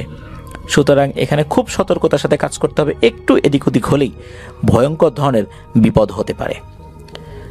হুজুর প্রথম দিন যেটা কাজটা করেছিলেন সেটা হচ্ছে 4টা হাঁড়ি এনেছিলেন। হাঁড়ি আনার পর মাগরিবের আগেই এই হাঁড়িগুলো মাটিতে পুঁতে দিতে হবে। গর্তগুলো আগেই খোলা ছিল, মাগরিবের আজান যখন দিয়েছে, আজান শেষ হওয়ার আগেই বাড়ির 4 কোণায় 4টা হাঁড়ি পুঁতে দিতে হবে। তো এটা যখন হয়ে যাবে তখন বলা হয় যে এখন হলো বাড়িটা বন্ধ হলো। এরপর ভয়ঙ্কর একটা কাজ করতে হবে, যেটা খুবই বিরল এক ধরনের কাজ। এই কাজ সবাই জানে না। তো এই কাজটা যখন হয় তখন মেহেদী ভাই কিন্তু সেন্সে ছিলেন না। হুজুর বলেছিলেন যে তুমি শুয়ে পড়ো, তুমি ঘুমিয়ে যাবে, এরপরই কাজ শুরু হবে। হুজুর বলেছিলেন যে মেহেদী ভাইয়ের রুমে যেন কেউ না ঢোকে, শুধু হুজুর থাকবেন, মেহেদী ভাই থাকবেন। পরিবারের সদস্যরা বাইরে অপেক্ষা করছে। মেহেদী ভাই বিছানায় শুয়ে পড়েন, অল্প সময়ের মধ্যেই উনি গভীর ঘুমে আচ্ছন্ন হয়ে যান। গভীর ঘুমের মধ্যে উনি অদ্ভুত কিছু জিনিস দেখেন। উনি দেখেন যে ওই যেই বাগানটা, যেই বাগানে উনি সাইকেল নিয়ে পড়ে গিয়েছিলেন, সাইকেলের সামনের চাকা বাঁকা হয়ে গিয়েছিল, সেই বাগানে ওই বাচ্চা মেয়েটা দাঁড়িয়ে আছে। তার সাথে কথা বলতে গেলেই বাচ্চা মেয়েটা দৌড়ে চলে যায়। সাধারণত 3-4 বছরের বাচ্চারা যেরকম দৌড়াদৌড়ি করে, কথা বলতে গেলে এক জায়গায় স্থির থাকে না, ওই রকম ওই বাচ্চার পেছনে পেছনে মেহেদী ভাইও দৌড়াচ্ছেন। এদিকে দৌড়াদৌড়ি করতে গিয়ে মেহেদী ভাই বিভিন্ন জিনিসের সাথে ধাক্কা খাচ্ছেন। অদ্ভুত ব্যাপার হচ্ছে, যখনই মেহেদী ভাই স্বপ্নের মধ্যে কোনো জিনিসের সাথে ধাক্কা খান, বাস্তবে ওনার রুমের ভিতরে থাকা কোনো জিনিস ধপাস করে নিচে পড়ে যায়। বাস্তবে ওনার ঘরের কোনো কিছুর সাথে তার ধাক্কা লাগে, অথচ উনি শুয়ে আছেন। ঘরের মধ্যে বিভিন্ন জিনিস পড়ে যাওয়া, ভেঙে যাওয়ার শব্দ কিন্তু বাইরের থেকে পাচ্ছিলেন মেহেদী ভাইয়ের মা বাবা, কিন্তু ভেতরে ঢোকা তো নিষেধ ছিল। এরপর মেহেদী ভাই স্বপ্নে দেখছেন যে ওই মেয়েটা একটা শ্মশানের ভেতরে চলে গেল। এরপর হঠাৎ করে সেই হুজুরকে মেহেদী ভাই স্বপ্নে দেখেন। হুজুর বলছেন যে মেহেদী, আর আগানো যাবে না, সামনে চলো, এখন আমাদেরকে যেতে হবে। ওই সময় ওই মেয়েটাকেও হারিয়ে ফেলেন। মেহেদী ভাই যখন ঘুম ভাঙে তখন দেখেন যে তার পাশে হুজুর আছে, বসে আছে। মেহেদী ভাই ঘুম থেকে ওঠেন। ওঠার পর তখন হুজুর তার মা বাবাকে ডাকেন। মা বাবা ঘরে এসে দেখেন যে বিভিন্ন জিনিস এলোমেলো হয়ে পড়ে আছে, কিছু জিনিস ভেঙে গেছে, যেগুলো আর কি ভঙ্গুর জিনিস, এগুলো উপর থেকে পড়ে ভেঙে গেছে। তখন মেহেদী ভাই বলেন স্বপ্নের মধ্যে উনি কি দেখেছেন।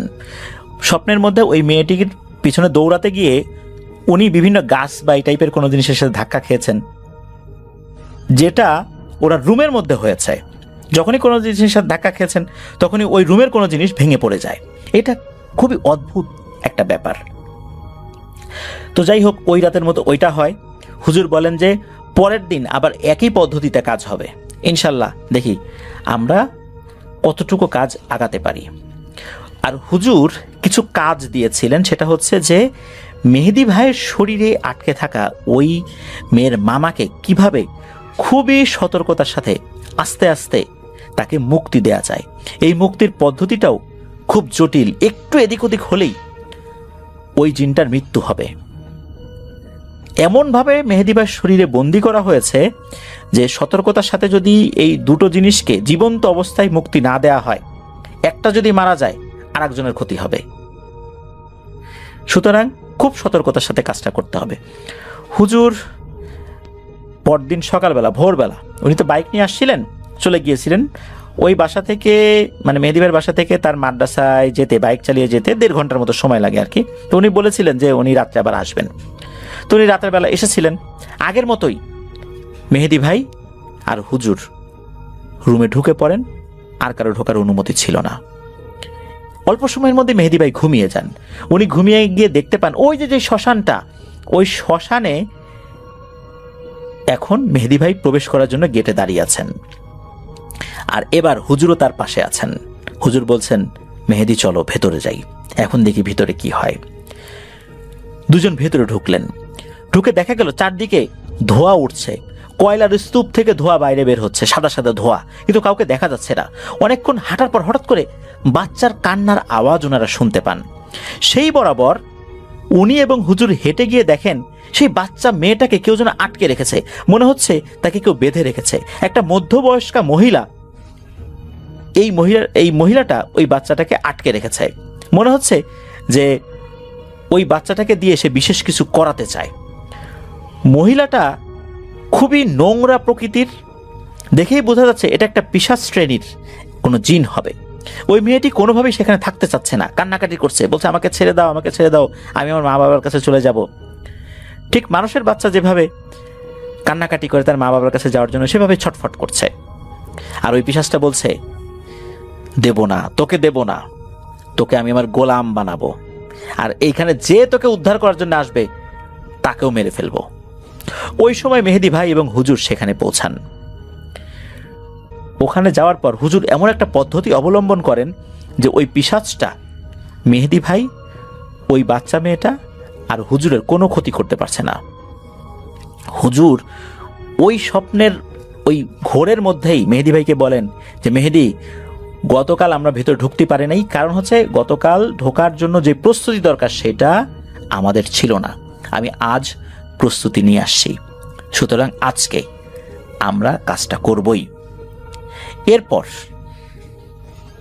ওনারা ওখানে ঢুকেছেন, তারপর ছাড়িয়ে আনার চেষ্টা করলেও মূলত ওখানে কোনো একটা অদৃশ্য একটা বাধা ওনারা পাচ্ছিলেন, যার কারণে ওই অবস্থায় হুজুর বলেন, আচ্ছা ঠিক আছে চলো আজকে চলে যাই, আজকে আমরা মনে হয় বাচ্চাটাকে ছাড়াতে পারবো না, ছাড়াতে গেলে বাচ্চাটার ক্ষতি হতে পারে, আর বাচ্চার ক্ষতি হলে তখন আরো বড় ধরনের বিপর্যয় নেমে আসবে। হঠাৎ করে মেহেদী ভাইয়ের ঘুম ভেঙে যায়। উনি দেখেন হুজুর পাশে বসে আছেন, হুজুর মিটমিট করে হাসছেন।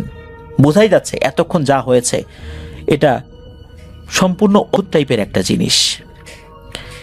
এটা স্বপ্নের মধ্যে হলেও এটা মূলত বাস্তব জগতেই তাদের রুহটা চলে গিয়েছে, এমন একটা পদ্ধতি। এটা খুব জটিল একটা পদ্ধতি। এরপর কিছু কথোপকথন হয় হুজুরের সাথে, যে হুজুর আসলে আমরা কেন মেয়েটাকে উদ্ধার করলাম না।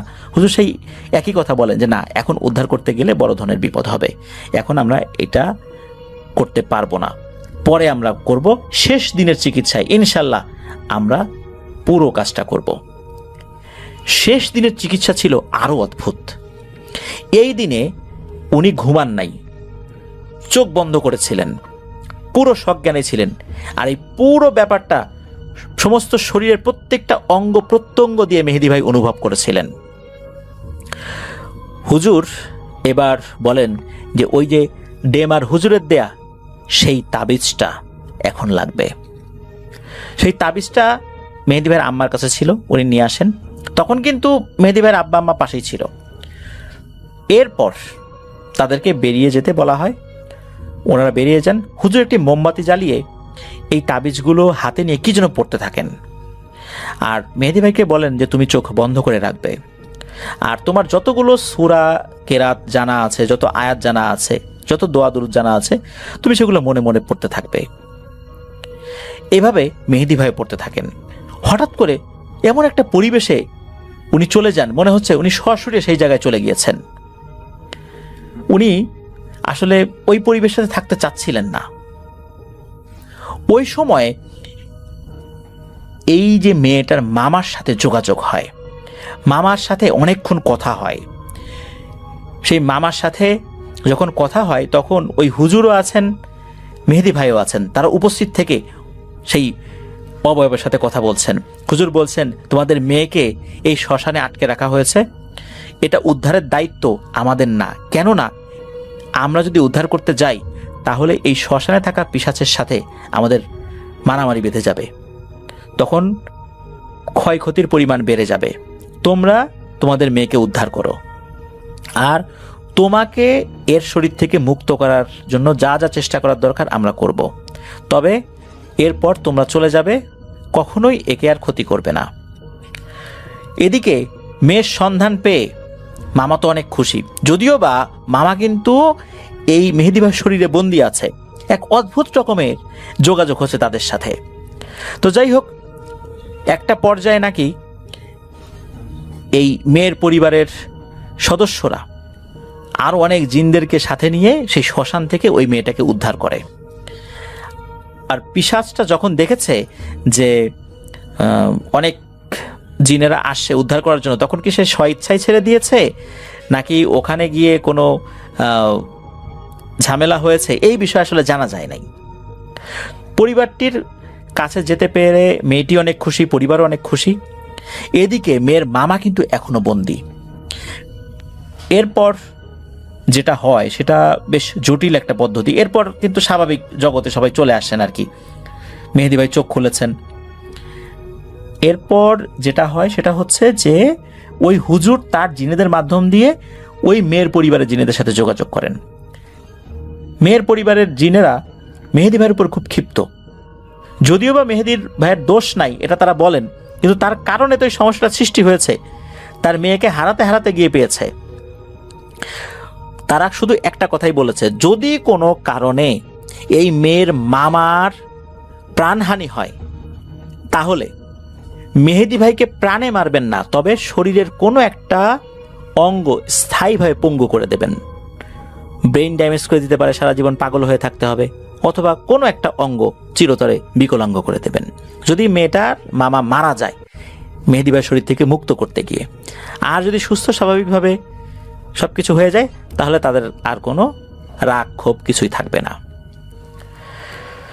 তো এরকম একটা শর্ত দিয়ে দেয়, আর সব কথা তারাও জানে যে এই ডেমার হুজুর কি কাজটা করেছিল, কিভাবে মেয়ের মামাকে বন্দি করে ফেলেছিল। এরপর কি হয় যে একটা নির্দিষ্ট দিনে হুজুর আসরের পর মেহেদি ভাইদের বাড়িতে চলে আসেন। ওই যে ডেমার হুজুরের দেয়া যে তাবিজগুলো, এই তাবিজগুলো নিয়ে একটা পুকুরে যেতে হবে। কোন পুকুরে যাওয়া যায়? তখন হযরত শাহজালাল রহমতুল্লাহ আলাইহির মাজারের বাইরে যে পুকুরটা রয়েছে, মানে মাজার সংলগ্ন যে পুকুরটা, ওই পুকুরে যান। তখন হুজুর ওই তাবিজ দুটোর বাইরে যে মোম রয়েছে, এই মোমগুলো আগুন দিয়ে গলিয়ে ফেলেন।